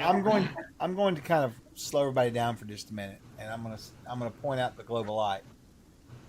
And I'm also going to tell them a story that I was told by my father once about the Darkenfold and how oftentimes there will be lights that will appear, but are not always where they seem to be. So we need to be very careful about not getting ourselves split up or lost, because this is sort of almost a natural phenomenon of this old ancient wood. And I'm beginning to wonder if there's even actually somebody out here with a lantern besides our young Ren here. Just keep that in mind. There's something out here. But perhaps not someone looking for a dog. No. I have a feeling that the dog is a ruse. A ruse? A ruse. Or it's also part of the ruse as a victim. Something isn't right. How many ruses are there? There's at least one ruse. Maybe two One ruses. ruse. Okay. That's a great. How many ruses? I know that I. I'm not sure what the word ruse means. We've been tricked. Do you guys really believe that? Yes. Are we making our way to the obelisk? The fact that it is turned. Valerian said he stops you also. I assume Okay. you guys would stop. Yeah. So, No, I took Valerian. And to respond to her inquiry, I'll just say, we saw beams of light from someone's lantern earlier. Now I see a globe of light, not a beam of light, which leads me to believe of what I recall from what my father told me about there being spheres of light sometimes that appear within the Darkenfold that are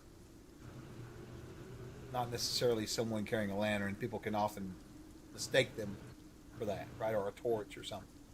And people will get lost and drawn into the forest, and they just never return. Well, I know I trudged us all out here. I'll look around It's at the been a nice wind walk. and the thunder and the lightning and the rain. Yeah, it's been lovely. That dog starts, even as he's saying that whatever Chuck was, that dog starts barking like nuts. Absolute nuts. And there's a slight tenor of terror in that dog's You're sure that it's not? Oh no! For sure real?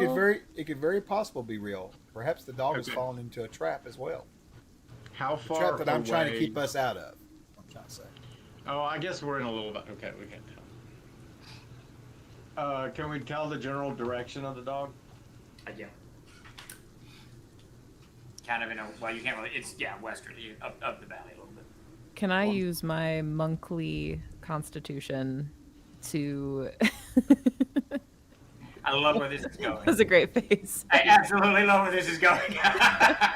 This is going to demonstrate the strength of the siege engine, so I already love it. Go, what are you going to do? What she wants to do is like... Ren's meditations are very active. It's not like sitting still and thinking. It's like being in stuff and moving around a lot. I think that she wants to just try to like completely still herself and just focus on the dog. Nothing exists but her and the dog.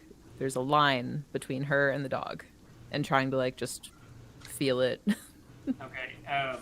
So Ren kind of goes still for a moment.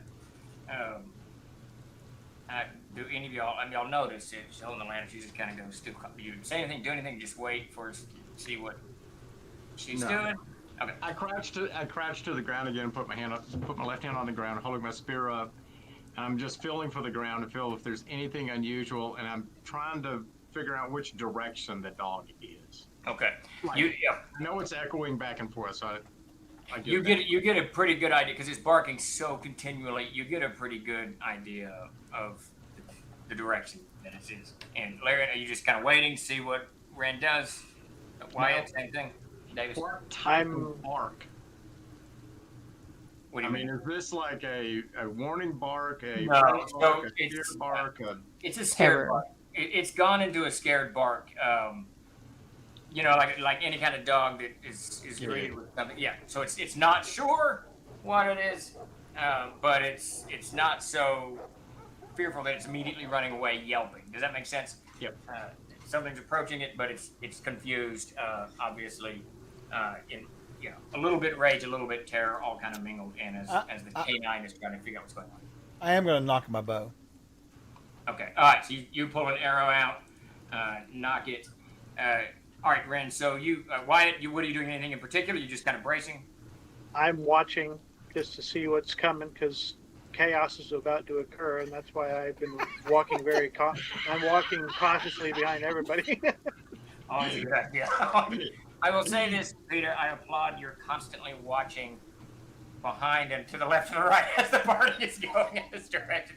It's very, very. Well, wise. he's a very sharp and wise individual, even though he's not refined in either one of them. So a lot of a wait and see attitude is probably the best thing he can be doing right about now.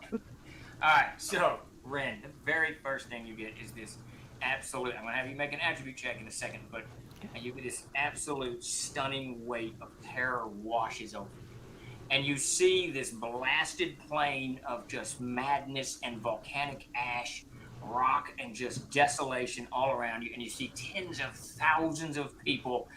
You don't know any people. They're just kind of shadows and the makings of what was once a human, kind of stumbling and moving forward in the shambling mass. And above them are all these creatures, these monstrosities flying and cursing all kinds of mess upon them. And in front of all of this is this mountain of utter madness. 5 gigantic openings in this mountain. Then that's over. That's gone. That vision is immediately gone. Does it feel like the same landscape as the previous one? I don't know. You're going to have to determine that yourself. So. I love that. That's on you. All right. So, and you're out of that. Suddenly it's gone. That vision's gone, and that feeling of weight, terror is gone, and you can orient on that dog. Now, give me a Constitution check. Not a save, a Constitution check. I was gonna say. I might go ahead and use a reroll. Rerolling. How are you going through? Gonna use one more. He's rolling one. What are you doing? This is 6. I'm just got my arrow knocked, waiting to see what happens here. It's not great. It's a 10 prime. Okay. All right, so you cast down.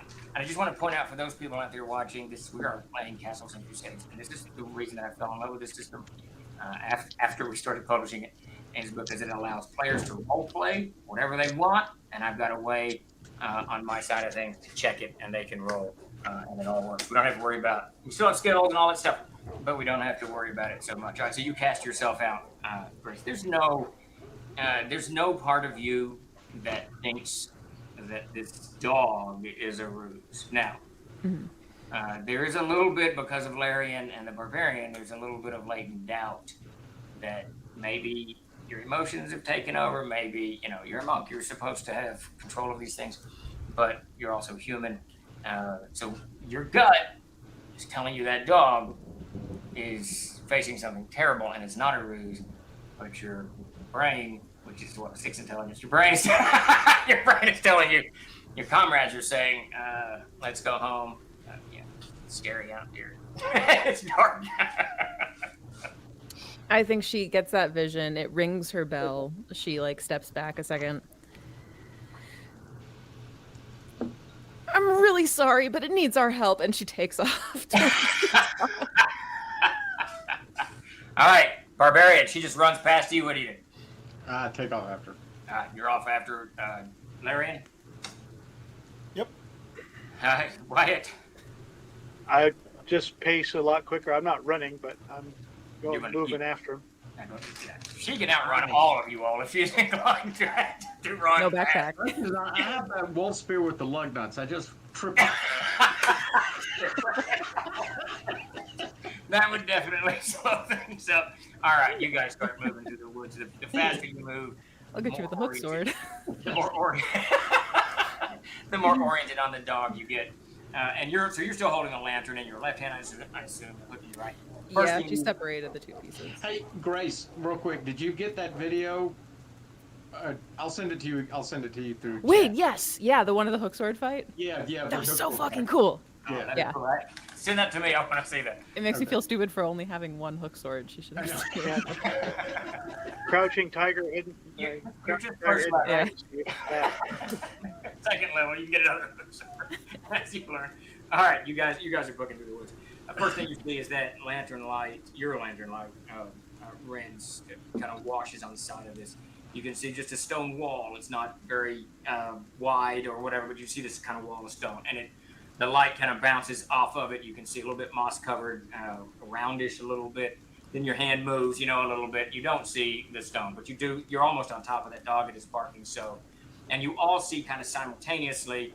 As you run, not into really a clearing, but you run into this open space, and in front of you, probably about 30 or 40 feet, right next to this kind of tree that's grown up next to it, is this just pillar of stone, and it's roundish. It rises up up above the canopy, 70, 80 feet. The front part of it, the whole front part is caved away, and a huge heap of rubble in front of that. You can see a little bit of steps going up to in and around that rubble to what. You can't see the doorway, but you can see the steps that probably lead to a doorway. That's how you would build a tower. But the tower is definitely in some shape or ruin. Chuck, I need you to make a wisdom check. And you can see standing in front of this mess, you can see a human standing there. He's got, dressed just like the people of Willowbreak. He's got some leather breeches on, a shirt. He's got a jacket on to protect him from the rain. He's got a misshapen hat on his head, and he's kind of standing there a little bit. Another hat. He's kind of standing there a little bit. He seems stunned. He seems something. He's just kind of standing there, shambling a little bit. And the dog is in front of him, maybe 10 feet in front of him. Its tail is between its legs, and it's just barking. And even as you kind of step into this clearing, the guy takes a step forward, and the dog, it starts to move forward a little bit. Tail comes out, goes back under, ears to the side, and it just starts barking and backing up again. Clearly, the dog is completely confused. Chuck, what'd you get on your wisdom check? Hold on, Grace, 1 second. Yeah. All right, that's wisdom's going to be 11 prime. You see to your right what looks to be some type of path that goes up and into the tree line off from the front of the tower, but you can't. You'd have to go investigate it to see. you know, you're an elf, you're a ranger, you're a forestman. You can see something looks odd about the ground leading away from the tower. All right, Grace, you were going to say. Yeah. Hold on, Chuck. When I notice that, I will not waste any time pointing it out to the group. Okay. And saying we should investigate that before we go near the tower. I want to see what that is first. Okay. Just You picks say up that a to the rock group? and hurls it at the guy. Okay, well, while you're saying that, Ren is sling out. I think she doesn't want to, because she doesn't want to hurt this. She doesn't want to kill this guy. Wait, is the dog barking at the guy? The dog is barking at the guy for sure. Straight up, I smell gold. I'm just gonna. How's the guy, Steve? When you told us about that, how was the guy reacting to the dog? He's taking, as you step into the open area. He takes a step forward, but he looks like he's drunk, honestly, or drugged or something. Mm-hmm. He takes a step forward, and then the dog moves for a little bit, barking at him, and then backs up.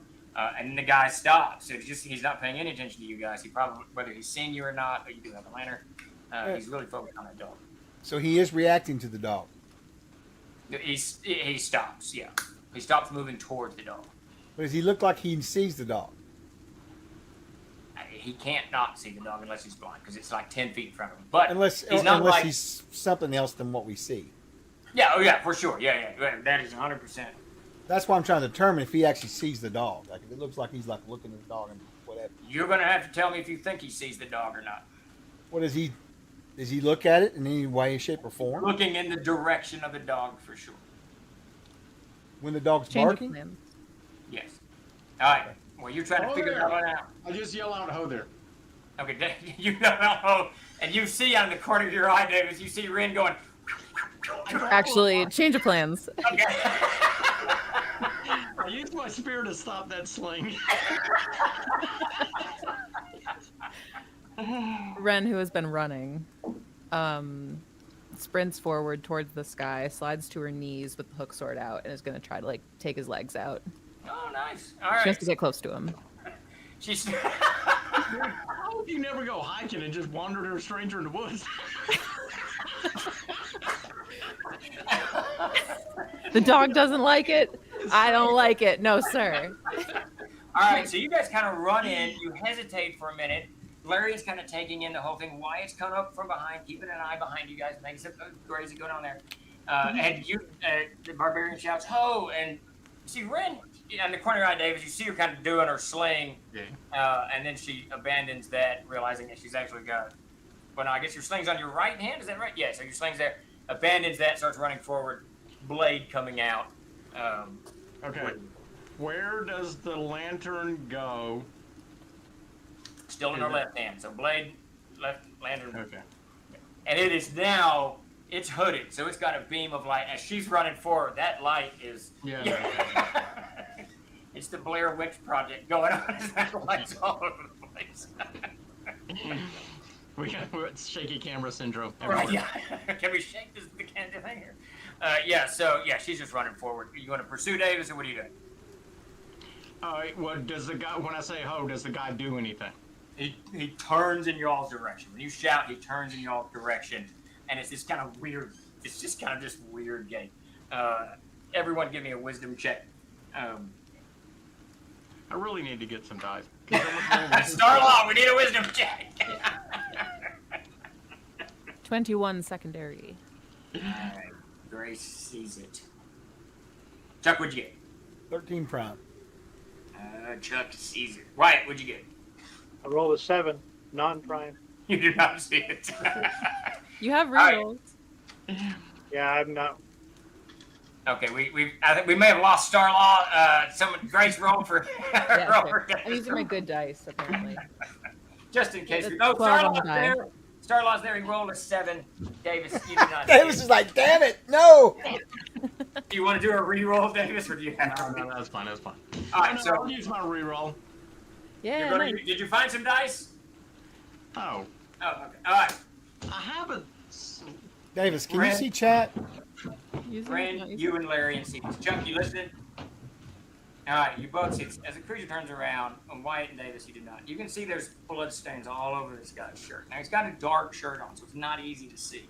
But it's definitely blood stains, and the shirt is somewhat ripped as he kind of shifts you all. And then, even as you're going to take that in, Ren is running across and going to slide underneath it.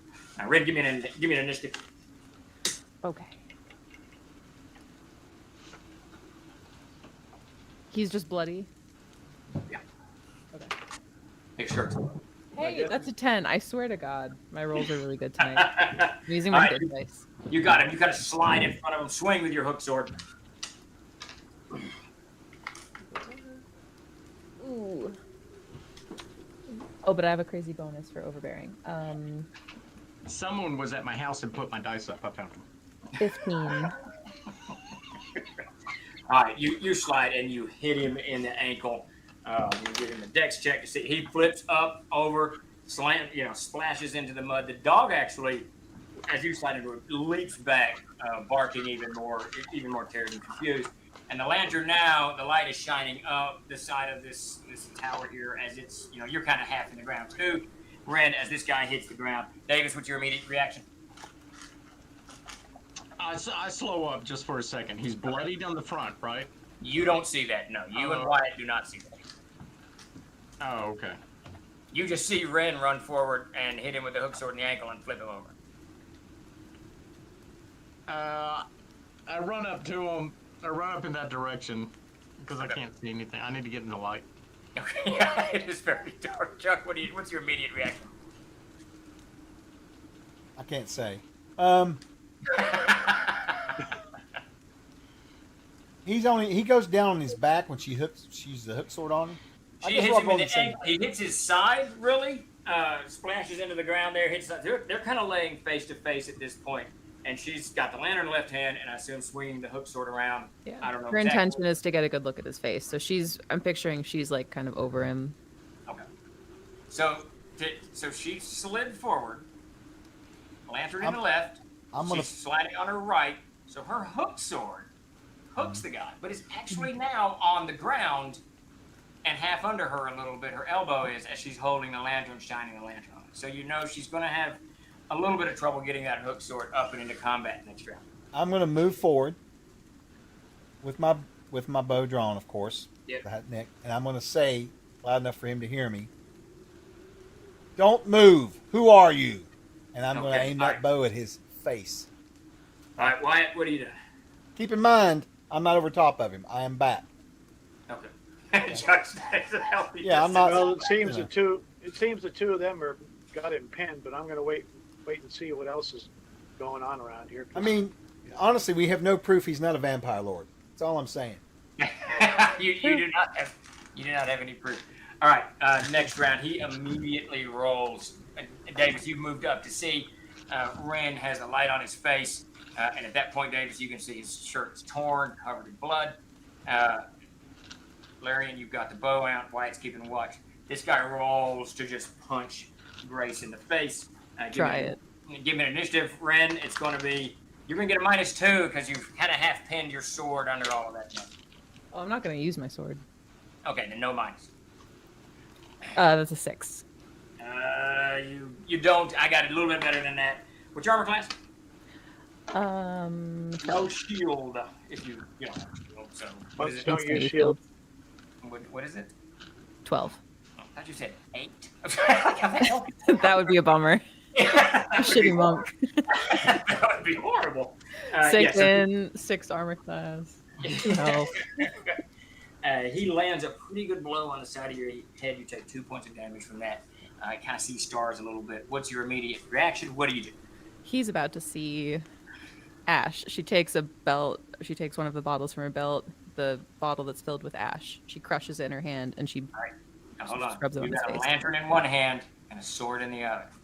She's letting go of the sword. All right, sword go out with you're just grabbing. And are you hitting him with the bottle to break the bottle on him? I think she'd either break it on his face or she'd crush it in her hand and then rub it on his face. So just to let you know, if you're going to take the time to take a bottle and get out of the bottle, that's going to take a round. But if you're just bashing the bottle in his face, Yeah, that's fine. And what is in this? Just ash? It's ash. All right, give me a to It's hit. black ash. Okay, give me a to hit. To add your strength bonus level BTH if you have one. I don't think you have one. At No. first level, I don't think anyone has a BTH, does he? But a fighter? Yeah. A fighter. Fighter's the only one. I'm so sorry. What did you want me to add to that? Just your strength bonus. 14 prime. Yeah, you hit him. You hit him square in the face. The bottle. In the face, like you know, the lower face or the upper face where the eyes And the are? eyes. Yeah, you hit him. You hit him in the forehead. Bottle shatters. The ass and some of the, it's not glass, but some of the shards of that ceramic gets stuck into his face and whatnot. He definitely takes damage from that, but he doesn't actually react at all. When you shatter that thing, he continues to kind of lumber and drag forward towards you, moving in this kind of weird, shambling way. Davis, what do you do? All right, so I'm gonna. Sorry, I just want to say one thing, Steve. I mean, sorry, it's not my turn. Actually, I'm sorry. Actually, Davis and Chuck can give me initiatives to see where you. And I assume you were kind of waiting to see, but yeah, Grace, it's very odd that he wouldn't react to your. Is there any time to like yell anything? Absolutely, you can always speak while you're doing stuff. She's gonna yell out what she thinks of the situation right now. She's See gonna what? yell out, "It's undead!" to everybody. That's what she thinks. Davis. Again with the undead. I got a 1. That's not very good. Chuck, what'd you get on initiative? What? I can't. I'm sorry. Is it a D20 or a D12, a D10 or a D6? For you, Chuck, it's a D4. It's a D10. Roll a D10. I got a D4. I got a 12. Damn it! I like those D4s of yours. Yeah, D10. Damn good. All right, D10. You said. I'm sorry to ask. No, it's all good. Find one. Just so everybody knows, my Thursday crew insists on rolling a D6 from the AD&D days. That's what causes confusion for people like Chuck who have played in the Thursday game. But CNC is normally a D10. I rolled a D10. I rolled a 10, Steven. Do what, Dave? Got the last remnant of your AD&D game. Yeah. That's it. That's the final piece. It's the initiative die. I got a 10. Okay, so I'm going to assume that you're kind of holding your action a little bit to see what's unfolding. She shouts it's undead, bashes a thing. Are you going to shoot it? Is that what you're doing? As soon as he strikes her, I shoot it. Yeah, that's what I meant. That's what I meant by holding the action, so that you're going at the end of the round. Fire, take your shot. Now, if you roll horribly, you might hit Grace. Unlike Yeah, no, that's fine. I won't roll. You have 6 re-rolls. Just so you know. Just saying. If you keep a bad roll, it's a choice. I'll take it personally. Well, I got a good roll for once. I'm going to hit this creature in a random location of your choice. As soon as I locate my character sheet. There we go. This is Dex. All right. It's going to be a... Oh, that's right. I don't think I... What's your base roll? I can start with that. So, 21. Yeah, wait. Nice. All right. So your arrow goes right into that guy's collarbone, just beneath the collarbone, into his chest. Give me some damage on that. Oh, yeah. This is my character in this game.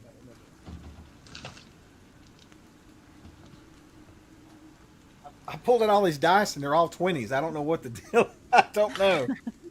Okay, so the total's going to be 5 points of damage. All right, you drive the arrow through him.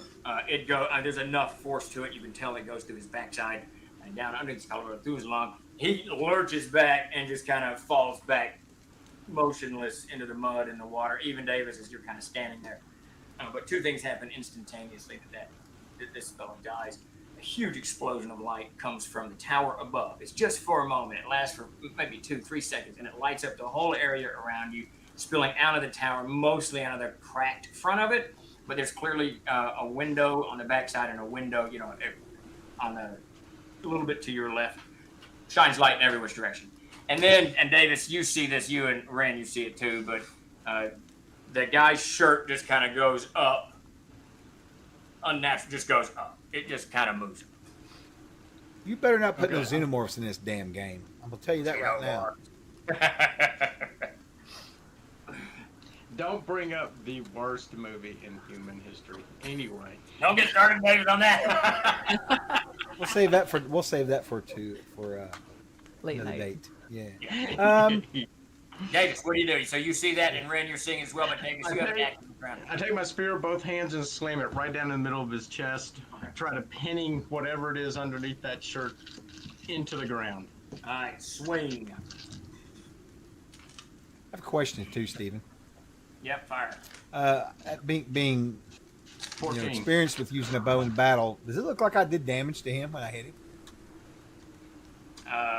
Yeah, there's not a lot of blood, but of course it's raining and there's mud underneath him. Sure. But it looks like it looks like the arrow. 14, but do I get a prone? Yeah, absolutely. So add 5 to that.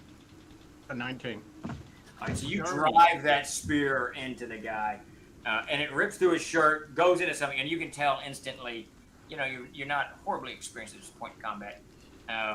Maybe you hit the ribs, but you hit something as it drives into it. Purposely moves from your spear blow as it goes in there, and then the guy twitches violently. Man, his arms start twitching, his leg goes up, head rolls back, mouth opens up, and then that light goes away above. That ends that round. Except Wyatt, are you doing anything, Wyatt? You're kind of watching this. You haven't.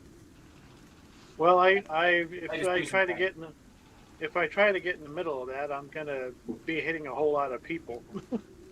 Okay. You know, 'cause he's in the way, she's in the way. Everybody's in the way. So Dave, do some I damage. don't think I can hit anything. Do what? Give me some damage, whatever your wolf spear does. 6 points of damage. All right, dog goes absolutely apeshit. Light goes away. Next round. All right, so you all see it at this point in the light of Grace's lamp. The guy's kicking around on the ground, and there's this horrific, just ripping sound coming from underneath the shirt, and some kind of fluid hits the shirt. Some of it spills down across the guy's loins. Some comes up across of his neck. It's just this viscous, yellowish, egg yolk-like mess. As that's happening, as your brains are taking into that, you hear something clatter. Noise, some metal hits stone from the tower to your left. Immediate reaction. Ren, you're on the ground still. Immediate reaction. What you doing? I gotta stop saying immediate reaction. What do you do? I go for the dog. I'm trying to get the dog. Okay, so you just roll out, going for the dog. I'll try to grab my sword. Yeah, if that takes extra time. But. So your sling is kind of hanging loose from where you pulled it earlier. Roll over, scooping up the blade. You're at this point. You're sodden wet, covered in mud. Your cloaks and robes are heavy. Didn't expect to get a shower today. You roll over. Dog kind of falls back from you. I mean, it's completely confused and terrified.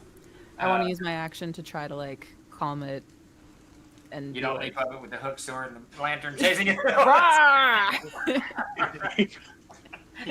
Dog just gone now. All right, Davis, what do you do? Dog had a heart attack. Yeah. Okay, so the spear's gone into his chest, but it missed his rib cage, and this goopy goo blew out, right? Splattering it. You hear this ripping sound. Something's going on. Is the spear in through him into the All right, ground? that's your choice. You stabbed him. Do you pull it back out? No. Now I go deeper into. I want it into the ground, and so you know that at the head there's those 2 lugs, right? Yes. Okay, and I'm going to take my foot and jam it as far as I can into the ground. Okay, all right. Through the wound. Yes. So you're just stepping on the guy, on the lugs, on the spear, pushing it in. And I'm stepping on his face at the same time. Okay, all right. Barbarian goes full barbarian mode. Kind of steps into this guy. When he does so, his torso kind of collapses. Some kind of mess comes up and out of his mouth. His eyes kind of pop up out of his head. And Davis, you see, as your foot kind of goes in, this tendril-like creature coils up out of the guy's stomach, through the shirt, and wraps partially around your leg. And all you can see in this kind of shadowy light that Ren's lantern is everywhere, partially wrapped around your foot, partially pinned by your wolf spear's lugs, is this strange centipede-like thing that ends in an eyeball held with huge claws kind of wrapped around it. The claws are kind of sunk into the eyeball, and the eyeball is leaking pus all over the place. And it kind of wraps around and looks up at you, kind of eyeballing you. But now that's your action, so you've already, that's what's happening to you. Chuck, you see kind of the shadows of some kind of giant centipede-like snake thing, whatever, come out of this dude and start wrapping around your comrade. What do you do? I'm going back to camp.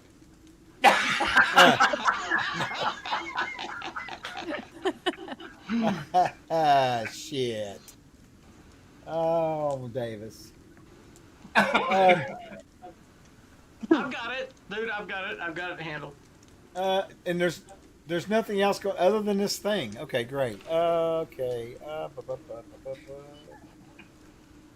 Can I pinpoint that tentacle? How hard would it be for me to hit it? It's just one creature that you can see. It's whether it's a tentacle or a centipede or a snake, you can't quite make out. You're gonna take a shot. Has it got legs?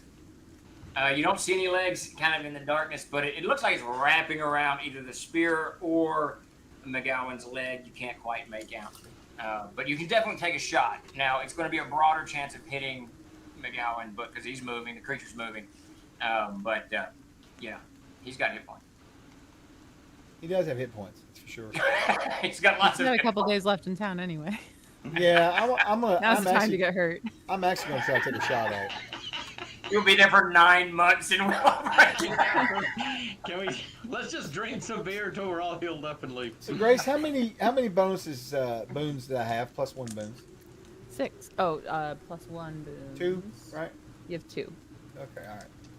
All right, Steven, I'm going to use both of those on this roll. All right, excellent. So you take a shot. You bend your bow. Take a shot. Have it. Oh ho ho!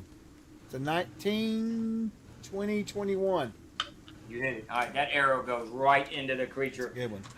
Cutting into its segments. Some kind of pus explodes out the side. Give me some damage. Total's going to be, well, just damage. 7. Good roll. All right, nice. All right, Davis, that arrow feathers it next to you. Wyatt, what do you do? I'm going to go, this is the time I'm going to leap forward, draw the shorter blade that I have, and take a swipe at it. All right, again, same with you. If you roll really bad, you have a chance of hitting Davis or McGowan, but swing away. Yeah, I rolled a natural 20.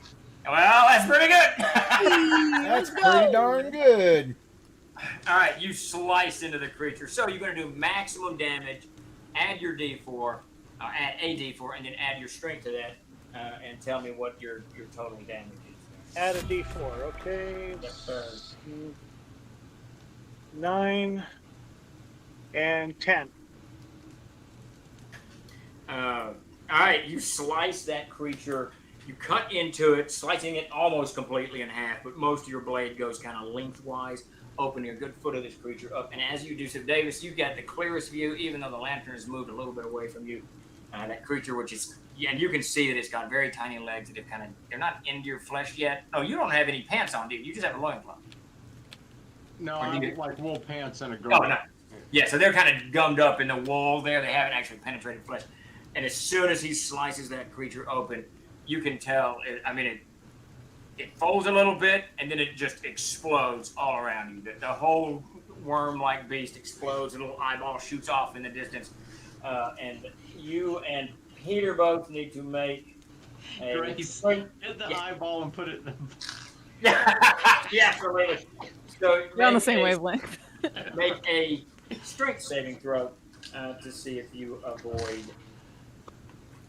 all of this mess as it splatters up and down you all. I'm going to use my reroll. Okay. And I got a natural 1. You should have let Starlock keep rolling for you. Oh, no. And they're shit. Davis, 3 points of damage. I rolled a 13. All right. That's a prime. You take 2 points of damage from that as it splatters up, and it's really this foul stench just kind of wafts up. It gets into your clothes, into your armor. It's all over the place. But the creature then kind of slumps over, coiled up around the dead man on the ground. Look at Kai there. Thank you, Kai. What kind of goop is it? The creature, it looks like it looks like the inside of a worm. I mean, what damaged me? Sorry. It's actually mostly just the stench of this stuff. Oh, okay. It just kind of wafts over in your nose. You don't really retch, but You know. Yeah. Okay, I just step back, coughing, getting out of the mess and the goo. Yeah, and it's a giant mess because the dude's been split open. The worm now is exploded. You know, just a mess everywhere. Not much blood in the dead man. Okay. Grace, give me a charisma check. So sorry. I assume you put the hook sword up, set the lantern down. Yeah. Okay. It's a 17 secondary. Oh wait, I'll use a +1 to make it an 18 secondary. All right, there you go. Grace has used more rerolls and bonuses on this dog than. Well, use him if you got him. Am I right? That's right. All right, so you kind of set the lantern down. The hook sword goes away. Moving up, dog. He pulls you a good 30 to 40 feet away from your combat. Okay. I assume you don't care. That's all right. And at that point, it starts moving towards you, trying to close. It's a small dog, like I said, probably about 35 pounds. You know, about the size of a Shetland sheepdog, some kind of mutt. It moves up to you, and then when it gets kind of close, it leaps into your arms and crawls upon it. You can tell it's actually quite terrified. It doesn't. You're a good boy. It's absolutely terrifying. Yeah, she like takes off like one of her outer layer of robes. She has like kind of a tighter sort of top on underneath, but she takes off the outer layer and kind of wraps it around the dog. Okay. And just kind of like returns to everybody. Okay. She comes back with a dog, and Wyatt and Davis are covered. Kick her. She'll come back and say, "Is everyone okay?" I mean, I'm sort of flicking the goo off the sword and wiping it on the sheath. I'm looking around for others. Well, it's got a little fur on there. Everything is dark, quiet. You don't see any more lights. It's just this kind of drizzly rain, which helps kind of wash this stuff away. But Davis and Wyatt, you guys know this. It's in your clothing, whatever you got. But it goes quiet. You just got the tower in front of you. And who has the light? Rand does. It's on the ground now. Okay. I say we. We're fine. How is your dog? And I reach down to pick up the light. He's scared, but he'll be okay. And I think. He's really scared. Yeah. I say we put the dog down, and we leave and go to orbit, and we destroy the whole planet, nuke it all. It's the only way to be sure. I'll leave all three of you here. It's the only way to be sure. I won't get far, but I'll leave you here. Hold on a I second. won't get far, but I'll win. I pick up the lantern and shine it in the direction of the tower. See the tower clearly above you. Rumble of thunder in the distance. Steps? Yeah, moving on to the side of it, where the steps were, you can see this opening in a tower. It's very small. It's like some kind of watchtower, maybe. What its purpose was, I think beyond it goes up above the canopy, so it's about 60 feet up. Looking in, you can see it's maybe 30 feet diameter. There's rubble everywhere. But you do see a clear set of steps that goes up to a second floor, kind of where you're shining it. But that second floor is mostly collapsed.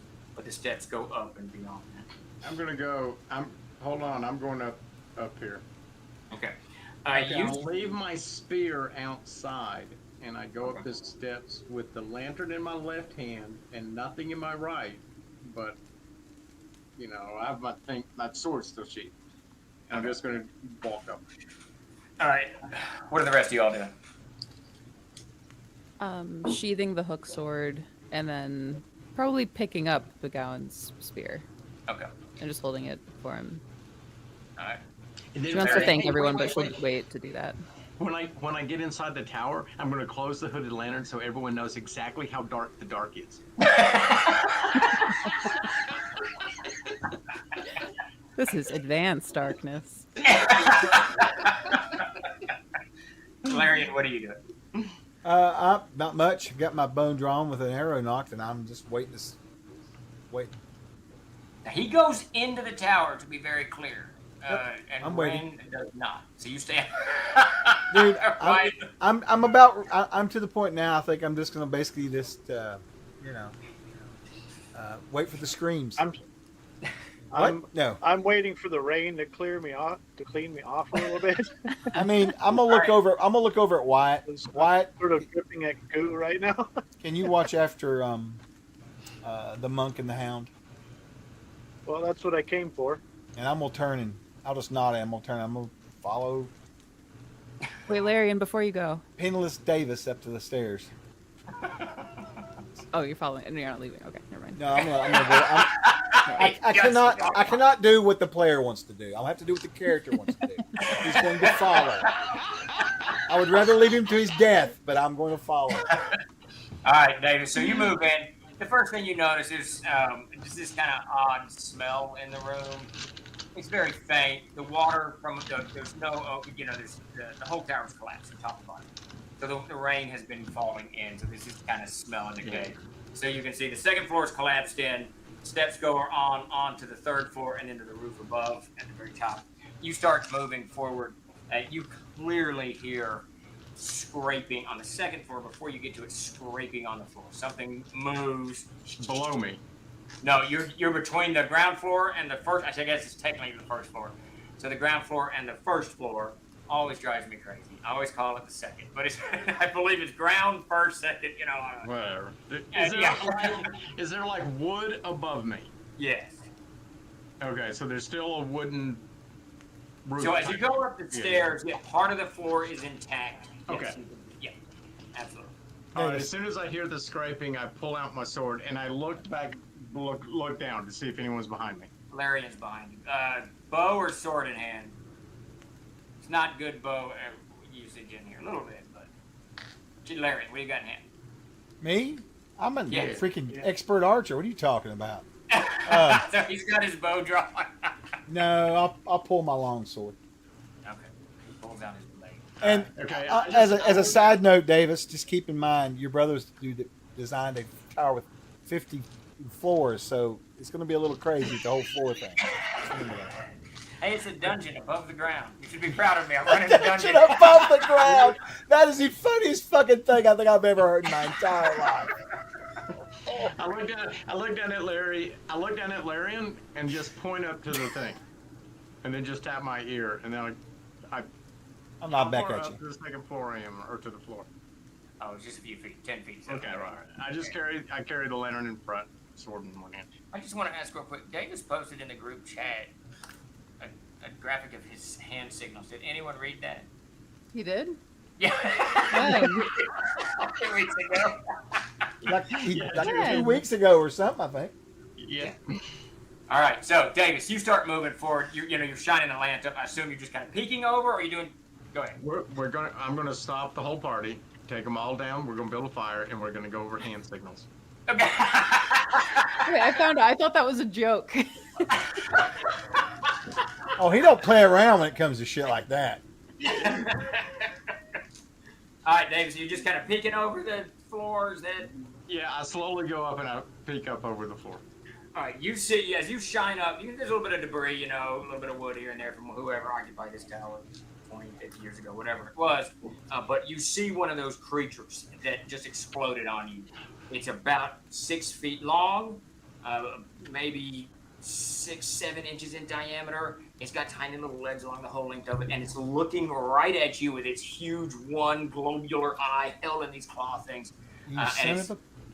It's just hesitating. Now you're on steps. I know. Four jump from the floor. Your head's just above it, so you're just kind of peeking above it. The floor below me. Below, about 15 feet. Okay, so not that bad. Leap out of the way and let Chuck get attacked. So it's looking square edge. Start moving toward you. I charge towards it. All right, Barbarian leaps forward. Give me an initiative, Davis. I don't have any choice. What am I going to do? No judgment. I just figured out what it was. I can't say. It's 6. I have no idea what it is. It's 6. All right. It comes running forward towards you. Okay. And it raises up, and you can see it's trying to rope itself around your head. And as it does so, as its legs kind of expand, you can see from its eye down the first 8 or 9 inches, its torso just kind of opens, and segmented worm torso opens, and you can see these little fangs and teeth and whatnot, as it's clearly going to try to bite you if it can wrap around you. What is your armor class? 11. That's not really good. But you're very fortunate in that I roll like I normally roll. So, It's the way you said 11. Just wear my sheepskin jacket. That's it. it ropes around you. You just definitely kind of duck underneath it, and it kind of coils around and back up onto the roof, but you can swing at it as it I'm does. not swinging at it. All right, so I'm running up the steps, trying to get up on the floor, right? I'm going to take the lantern, and I'm going to crash the lantern right into it. If you break my lantern... It's about to be shattered, Grace. Got it. All right. That's a damn good lantern, buddy. If you break my lantern, you're going to eat the pieces. All right. Before Davis, go ahead and make your swing. Chuck, are you running forward to join your comrade?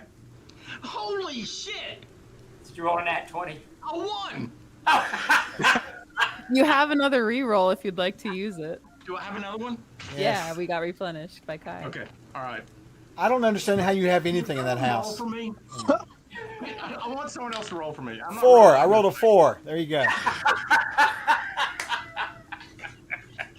All right, so the lantern goes up. As you swing the lantern up, Davis, your plan goes horribly awry.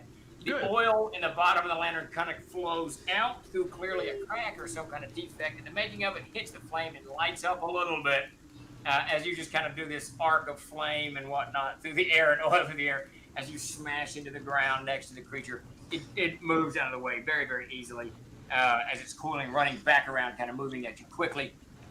This is just ironic, Davis, that you hated that creature in the new Alien show that has the eyeball so much, and this is literally... I should have sent this to Chuck to put in the chat. It's a flesh crawler, Chuck, if you want. Yeah, I know what it was now. I figured it. Well, okay, that's no problem. I can get it for you. I know what it was. I drew the damn What thing. I was going to do was I was literally going to get the picture off of Alien Earth and put that up there. Just to torture him. I was blissfully unaware of it. Violation. Well, it's a Actually, I nasty never creature, used Grace. This Nasty. creature correctly, so this is the first time I've used it correctly. I always use it differently. But, Chuck, Larry, what are you doing? All right, so all that happened, and there's not room for a bow here, huh? Okay, all right. Well, you got your sword in hand. Are you running forward or not? Is there room for me to shoot a bow? You would have to get your bow out. No problem. I'm just wanting to know if there's room. Yeah. Yeah, I'm pulling the bow out. All right. Sheathe the sword, or are you just throwing it out of the way? Getting all your blah, blah, blah, blah. Oh yeah, for sure. I'm just gonna drop it. Drop the blade, swing the bow. I'm not wasting any knock it time. down. Right. Yep, perfect. All right, both of you give me an initiative for next round. You guys outside see this arc of light, hear a big thump. And Davis, it's still light in there because some of that lantern is still on fire. But it didn't quite explode like you wanted it to. What'd you guys get initiative? 50. I got a 7. It's a 5. 7. All right, I'm gonna take a. I'm not. I got one reroll. Is that right, Grace? You have 2 rerolls. Okay. All right. Both of you swing, and then I'm going to kill Davis. Are you using a reroll? Not right now. I lost initiative, so. Okay. 12. 12? Yeah. Missed. Your spear, or your blade, I guess. Yeah. Clattered under the ground. 13. That misses as well. So your blade sparks flying in every direction as you guys are just going to swing at this worm as it's rushing it. Well, I'm shooting a bow. Keep that in mind. I'm not within. I like how you. All right, downstairs. Let me swing it, Davis. Davis, it wraps around you, bites into your leg. I'm not within range of Davis. Do what? I'm about to become a flesh crawler. I said I'm not within range of Davis, is what I said. There you go. Oh, it wraps around your leg, and as it does so, it just kind of shreds your wool pants there, and you can feel those teeth kind of sink into you, just ripping flesh a little bit. 4 points of damage. You guys, Wyatt, you hear clattering, blades hitting stone, flame from above. Are y'all doing anything? Did I see? I'm seeing the Rangers dashed up this. Or inside the tower? 2 melee rounds ago, you watched McGowan and the Ranger run in. And now there's some kind of rave going on inside the castle. You don't know what's happening. Well, I'm gonna have to go zip in that direction at least. And yeah. Deal with it. But All right, Wyatt comes running in the room as well. So this round you'll be running up. Next round you'll join the fracas. You guys, Ren, I assume you're staying with the dog. As soon as Wyatt takes off, she goes, yes! And then, like, takes off after him. Okay, all right. Carrying the dog. To the cabin. She is happy as a lark right now, I'd say. She's got the dog, there's Yeah, I'm taking adventure the in dog. hand, you know. Okay. Larry and Ride or Davis, die. Yeah. give me an initiative. 8. I got a big fat 10 this time, Big Daddy. Both of you swing. It's got a very stout armor class, I'm going to tell you that. Well, he's swinging, I'm firing. What do you get? Hold on a second. So, what's its eyeball thing doing? As it wraps it, the eyeball is actually, it's kind of coiled around your calf up onto your knee, and the eyeball is looking at you as if it could react, but you can tell it's actually not uncoiling as you're hacking down. Okay, I'm not hacking at it. I'm going to grab at its eyeball with my hands. All right, excellent. Give me a strength attack. Just give me an attack roll on that. We're going straight up Adventurers Backpack Grapple rules. Infinite. Viewers, just so you know, 15. Davis has 17? died 15. to Davis, or Davis has died to Steve at least 50 years or so worth of play. So he is fearless when it comes to this shit. He's probably been killed this way before. Let's be honest. What would have been cool is if we had kept all the characters that Davis killed of mine over the years. That would have been up in And have him as NPCs that attack him throughout the game. All right, Davis, you grab this creature by the head. You're pulling it left and right, kind of squeezing its face somewhat. And the eye swells out. But then you can feel... Oh, actually, no. Chuck's got initiative. Something's going on with your leg as you're trying to pull this creature's eye out. What's your strength bonus? And Chuck, take your shot. I got a dirty 20. All right. Hey. Pretty solid roll there. Oh ho! Followed with another 7. Take that, Chenault.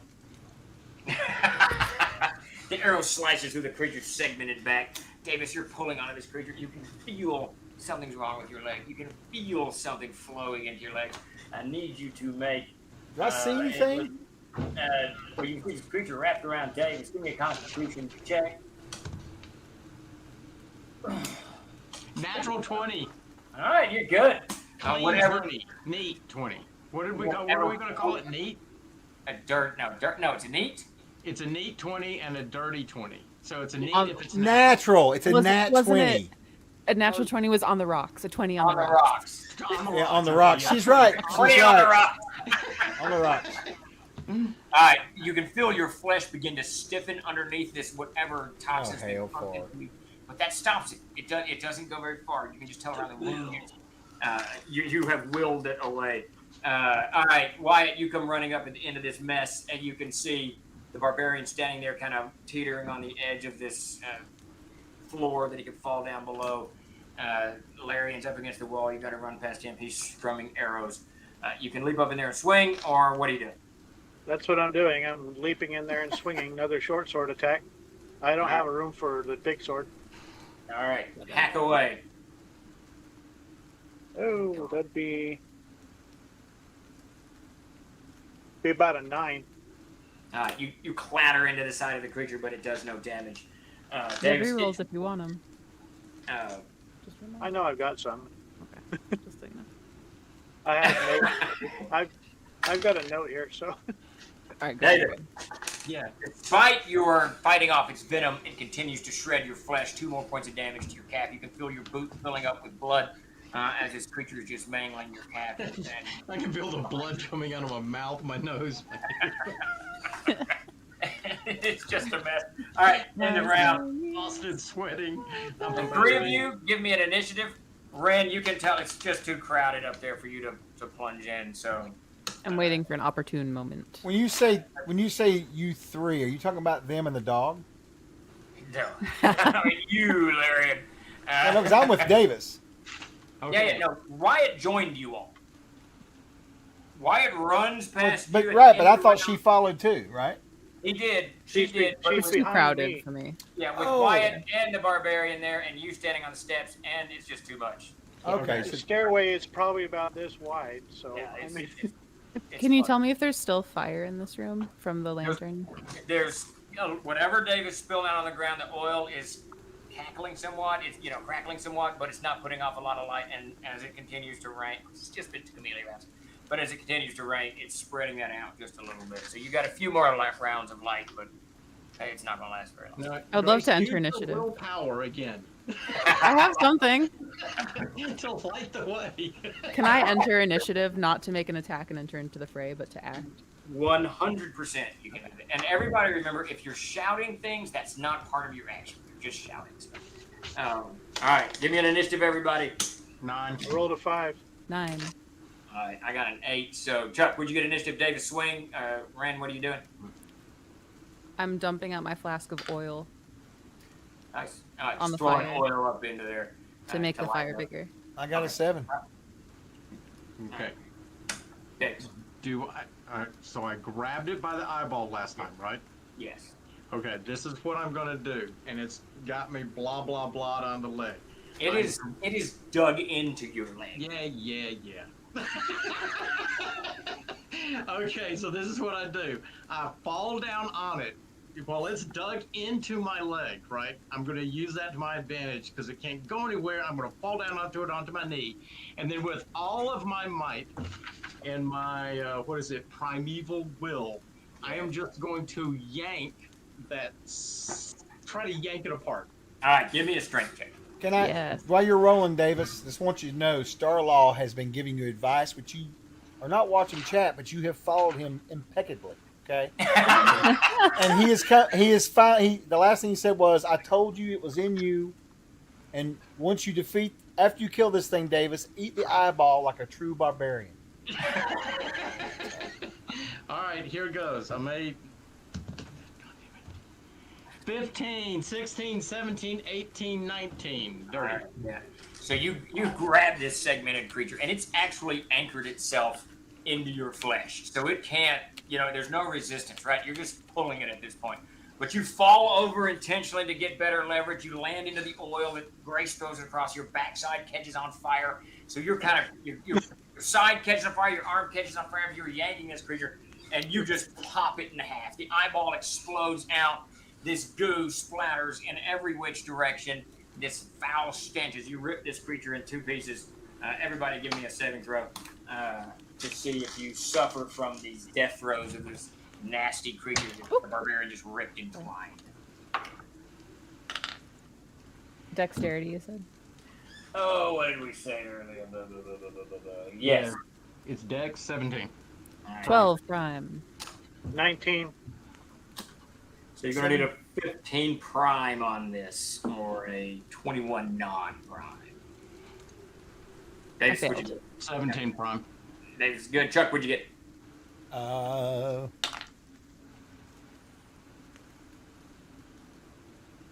failed. Okay. Wyatt, what'd you get? I rolled a 19 non-prime.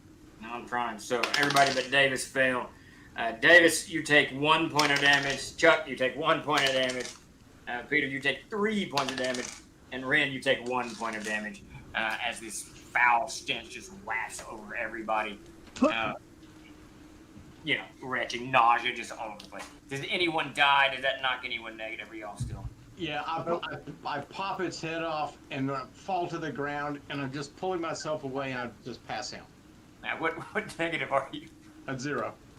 Oh, excellent. Yes, you don't have to wait 7 days. Let's go. That's fantastic. All right, creature dies. Eyeball kind of rolls off and falls down. Down to the floor below, landing in the water. Yes. Is there another floor? Oh, I'm past that. No. So, Steve, was this a dex check or a con check? It's a dex check. Oh, well. If it had been a con check, I'd have been golden. Yeah, it just actually interesting says just physical check, so I just made it that dex check. All right. So, any of the other 3 of you guys? I'm putting out the fire on McGowan and dragging him out of the oil and stuff. Oh yeah, don't let me catch up. Don't let me burn. Let's chuck him out in the rain. Yeah, there you go. All right, so you drag him out of the wreckage in the ruin. with Ren, one you arm see your holding the dog hooded with the other. lantern is horrifically bent and broken. Maybe patchable, but probably not. Well, good thing one of us can see in the dark, right? Oh yeah, we're stuck out here in the. Oh yeah. You guys are stuck out here in the dark. I'm passed out. Man, it's really dark in here. Hey, Zero's passed out, right? Yes. Well, you can. It's up. Yeah. No, it's up to you. Okay. You're gonna wake up very soon. Yeah, I'm leaning up against the wall, panting. I'm out of breath. I'm not getting anything done. There's nothing left for a time being. All right. What's your plan? How you getting out of here? Let's build a fire and rest for the night. Yeah, I think at this point we probably should take advantage of this shelter. It would seem that way. I light a torch. Okay. And yes, I've got one on me. Poor Jonic, he's all alone. The hobgoblins find Jonic in the house. Yeah, we come back and the whole cabin's tore apart, you know. Ren does have something for everybody, if that's okay. Just like around this area where like we're built like torches and stuff. Do what? Ren just wants to like address everybody, if that's all right. Yeah. I picture you going up and going. I think it is probably like that, a little bit awkward. She clears her throat. Thank you all for coming all the way out here. I know you all rightfully had, bad feelings about it, and I did rush in headlong. Growing up,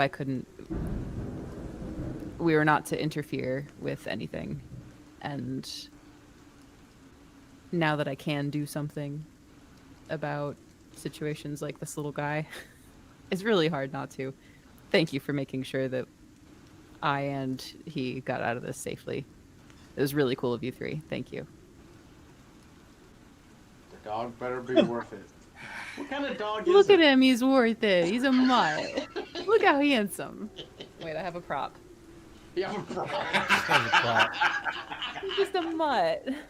Or there will be plenty of armor polishing duty next day. It's a doodle. Wait, is that what they're called? Doodles? What is it called? Poodle? Yeah. Doodle. He's A wolfadoodle. inconsolable. He's traumatized. Look at him. All right. Well, you guys, you're going to set up camp here. You find very quickly, if you get up against, you can do this on this floor or the floor above. You can get underneath the floor above. That gives you shelter from the water, and it's relatively dry. There's actually enough loose wood that you could get a little fire going if you were so inclined, and kind of make yourself a decent camp. I'm pretty sure that Wyatt and... I lit a torch. Okay, yeah, there you go. So if you don't want to, you can just use the torch to keep the place lit. You do as soon as that torch lights up and you guys start poking around, the lantern oil burns out.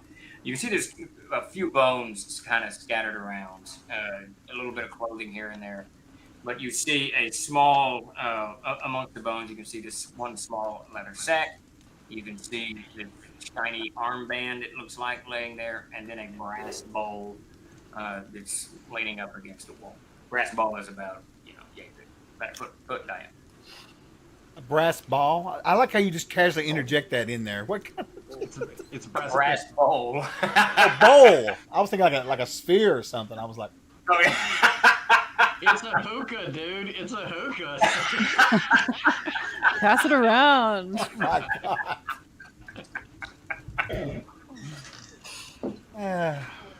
All right. So it's What's a the brass goo like? bowl.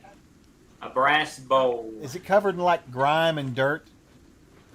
It looks like someone set it down there before they went and attacked it. It definitely needs some cleaning. It's got a really solid, stand underneath it, and then the bowl comes up around that. It's about a foot in diameter, give or take. What's the purpose of it, from what I can tell? Just looking at it, I mean, you'd have to clean it up to see if it was, what kind of scratches or whatever. Yeah, I don't see any markings on it or whatever. So. You clean it off. You're gonna clean it off pretty good. You don't see any markings all over. But as soon as you get kind of the interior of it cleaned, you see yourself a little bit, and then your face goes away, and then your face is there. It's like you're looking through something, but it doesn't. Whether it's just the light or the torch or popcorn, butter stains. I'm gonna keep it, I guess, for now, and kind of look at it. I'm gonna try to look at this thing. 'Cause this is odd that this thing is. So my reflection was disappearing and coming back. Yeah, it looked like it. You really need to polish it real good. Get it, not in this light. You know what I mean? Just leaping back and forth. All right. Well, we don't have a wizard. Waiting for an old man to appear in it and say, "Find to fulfill your destiny." Probably. Is that the only thing of value laying around there we can see? There's that. There's a bag of some kind. A small pouch and then an armband. All right. Well, I'll show this to guys. I say, guys, this bowl's strange. My reflection keeps disappearing, but I'm gonna see if I can get this thing cleaned up better. I bet you they'll bring a pretty penny down at Bent's trading floor. And I kind of turn away from you a little bit.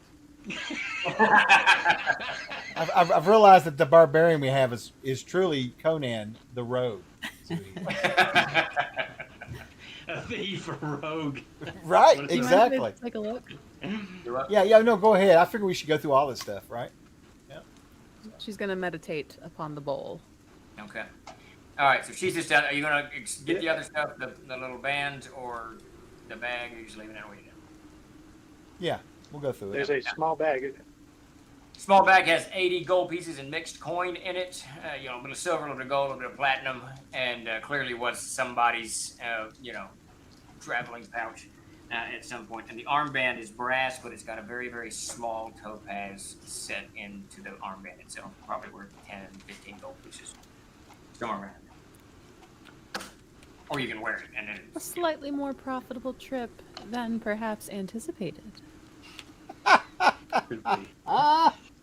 Perhaps there was reason enough to come out here after all. Perhaps. Truly. You're still not getting out of the armor polishing. Let me see that armband Make if no you don't mistake. mind. I'm bad at it. You're not gonna like it. Let me see that armband if you don't mind. Yeah, sure. I'll take it and put it on. Does it fit? Is that all we had in the group? Was those three things? Yeah. Yep, it's there. All right. I put the armband on. So are you keeping the armband? I mean, I don't care, because if I want it bad enough, I'll just wait till we get to wherever. It'll be in a pawn shop. I can pick it back up. And cut my arm off and take it. No, you're going to give it to the next bartender for the round of beer anyway. It's all it is to me is traveling gold. It's easy to carry gold. An easy way to do it. All right, Grace, we're about to wrap up here in the next minute or so. But Ren, you look at the bowl, and it's just great. It is just great. There's no reflection. There's nothing but looking inside the bowl of the bowl. It's just great. You see, absolutely. And I mean great. It doesn't look brass. It looks great. It looks gray? Not to you, Chuck. No, I just want to know the word you said. Yes, gray, the color gray. Not Todd Gray, my good friend. But Todd's looking at the bowl. He's in there. We gotta help him. Oh my God. Okay, so it's just gray. It's just gray. All right, so we're gonna leave it at that. But we're gonna do a little bit of fast forward. The next morning, the rain is given up. It doesn't take Larian very long. Chuck, if you remember, I described you saw maybe a path. When you go out of that tower, within a few minutes, you find that cobbled path that you had found previously, and you manage to trace your way back to the cottage relatively easily. So, 30, 45 minutes after you guys get up, you have rejoined Jonik in the cottage, and he has locked. No, he lets you in. He reluctantly lets you guys in. Probably a good idea to divide all of the coins before we go back to the cabin.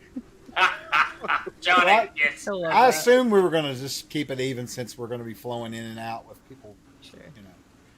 Hey, you guys can role play that out. Do what you treasure, what you want to do. I'm master of the purse, man. I put all the treasure in there and divided it up, but if you don't want me to do that, I won't. It doesn't matter to me. I know that if we don't, next week no one will remember. So. No, let's do this. We'll start next week with role playing with you guys trying to figure out how you're going to divide your treasure and discussing this bowl. We'll begin with, and presumably Jonik will be back All right, so that's where we're going to end tonight. Thank you, everybody, for showing up. Chuck, do we have a raffle going on? Are we doing that We tonight? do. We do. We do. We do. We do. My Let me get mission in is here to and make get this that. dog like me. Do what? My mission is to make this dog like me. Oh, I'm sure the dog's probably going to end up loving you. Let's see. You better buy it some armor. It's a shame you sold the mule, because then you could have like just traveling. I was shocked that we sold the mule. That's a perfectly good mule. I did text you, Grace. If you remember, I said, well, you might have sold. Oh yeah, you totally did. I forgot. The rule on these type of quests is cute animal companions. All right, I'm going to close the entries out here. Oddly enough, I've been playing a little bit of ambient music while we've been playing to match the weather and stuff, and the storm outside my house is 10 times as loud as what I've been trying to play on the stream. Oh my God. I kept waiting to lose power the whole time. Thunder. Did you think do what? I thought I heard thunder coming from your camera. Yeah, once. it's just a little bit, But man, it's raging outside. I don't know why. Okay. Really? Yeah. Okay, so we're gonna pull 3 winners. A link will come up in the Discord or in the chat for our Discord. You can go there and get your code from Obsidian Risk. We're gonna give away 3 codes. The first 2 codes will be for $15, and the second will be $25. Make electrical pieces meaningful again. That's right, Cooper. All right, here we go. First winner for $15 is Calix. Congrats. You've been active in chat tonight. Congrats, good winner. Awesome. There's the link right there. Calix, if you've not won before, I'm not sure if you have, but just go to Discord. Callan subbed tonight and gave us a reroll. Gave you a reroll. Thank you. Oh, that's right. Well, thank you. That's right. Next winner is Willie the Rat. See? Willie the Rat. Get $15. And then for our $25, and thank you, Callan. Our $25 will be Rick. Look at that. Rick Love Day. Look at that. Let's go. Yeah, he's been hanging out. That's fantastic. Excellent. Oh, thanks, Bobo. Thank you. Appreciate that. Babuso. Let us know who you want to give a reroll to. Yeah, let us know, and she'll mark it down. I'm going to set up a raid, and then we'll get out of here. All right. Yeah. Congratulations, everybody, and thanks, everybody, for showing up tonight. Thank you all. Yeah, thanks. Each and every one. Thanks for the re-rolls. Yeah, they paid off for you, thank goodness. Oh, Callan asks, what happens if I don't have Discord? Is there an alternate? Email us at product support, maybe? Yes. He can email us there. Just to Callan, go ahead and point. email us here. There you go. Oh, yeah, there you go. And all right, let me get this set up here. We're gonna raid into Folk and Myth. They were part of Summer Siege, and they're streaming. They're playing some Vassin tonight. Very cool from Free League. Or Basin, how you want to pronounce it. So we'll do that. We'll set up with them a raid. They had a very cool Summer of Siege actual play, if I remember correctly. They did. Absolutely. Great. Good folks over there. Good folks. Lovely people. All right. Everybody's here. We'll be back tomorrow evening with Steve and me. Well, mainly him on camera. Chuck?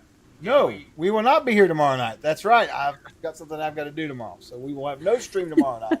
I apologize. And then we'll be back. I'll be back on Wednesday. That's right. Because on Wednesday, what do we got going on? Tales of Aird. If you want to learn more about the Darkenfold, the region that we were just playing in, we're reading short fiction set in Aird, written by Steve Chenault. Come join. And what else it's we got great. going on Wednesday? We have Free Fire Zone. Free Fire Zone, an actual play with run by Beaky Ma, our good friend Shane, with Chuck as a player. Cool. Yeah. 7:30 p.m. Central, right back Yep. here on Wednesday. It's going to be interesting. We have no clue. It's going to be wild. So I'll he's not be playing. doing Tales of Aird. Random death. All right, we're going to get out of here. You guys have a great evening. We appreciate you so much. Trolls Eye! Ow! Y'all be good. And everybody keep an eye on Coop. Suspicious.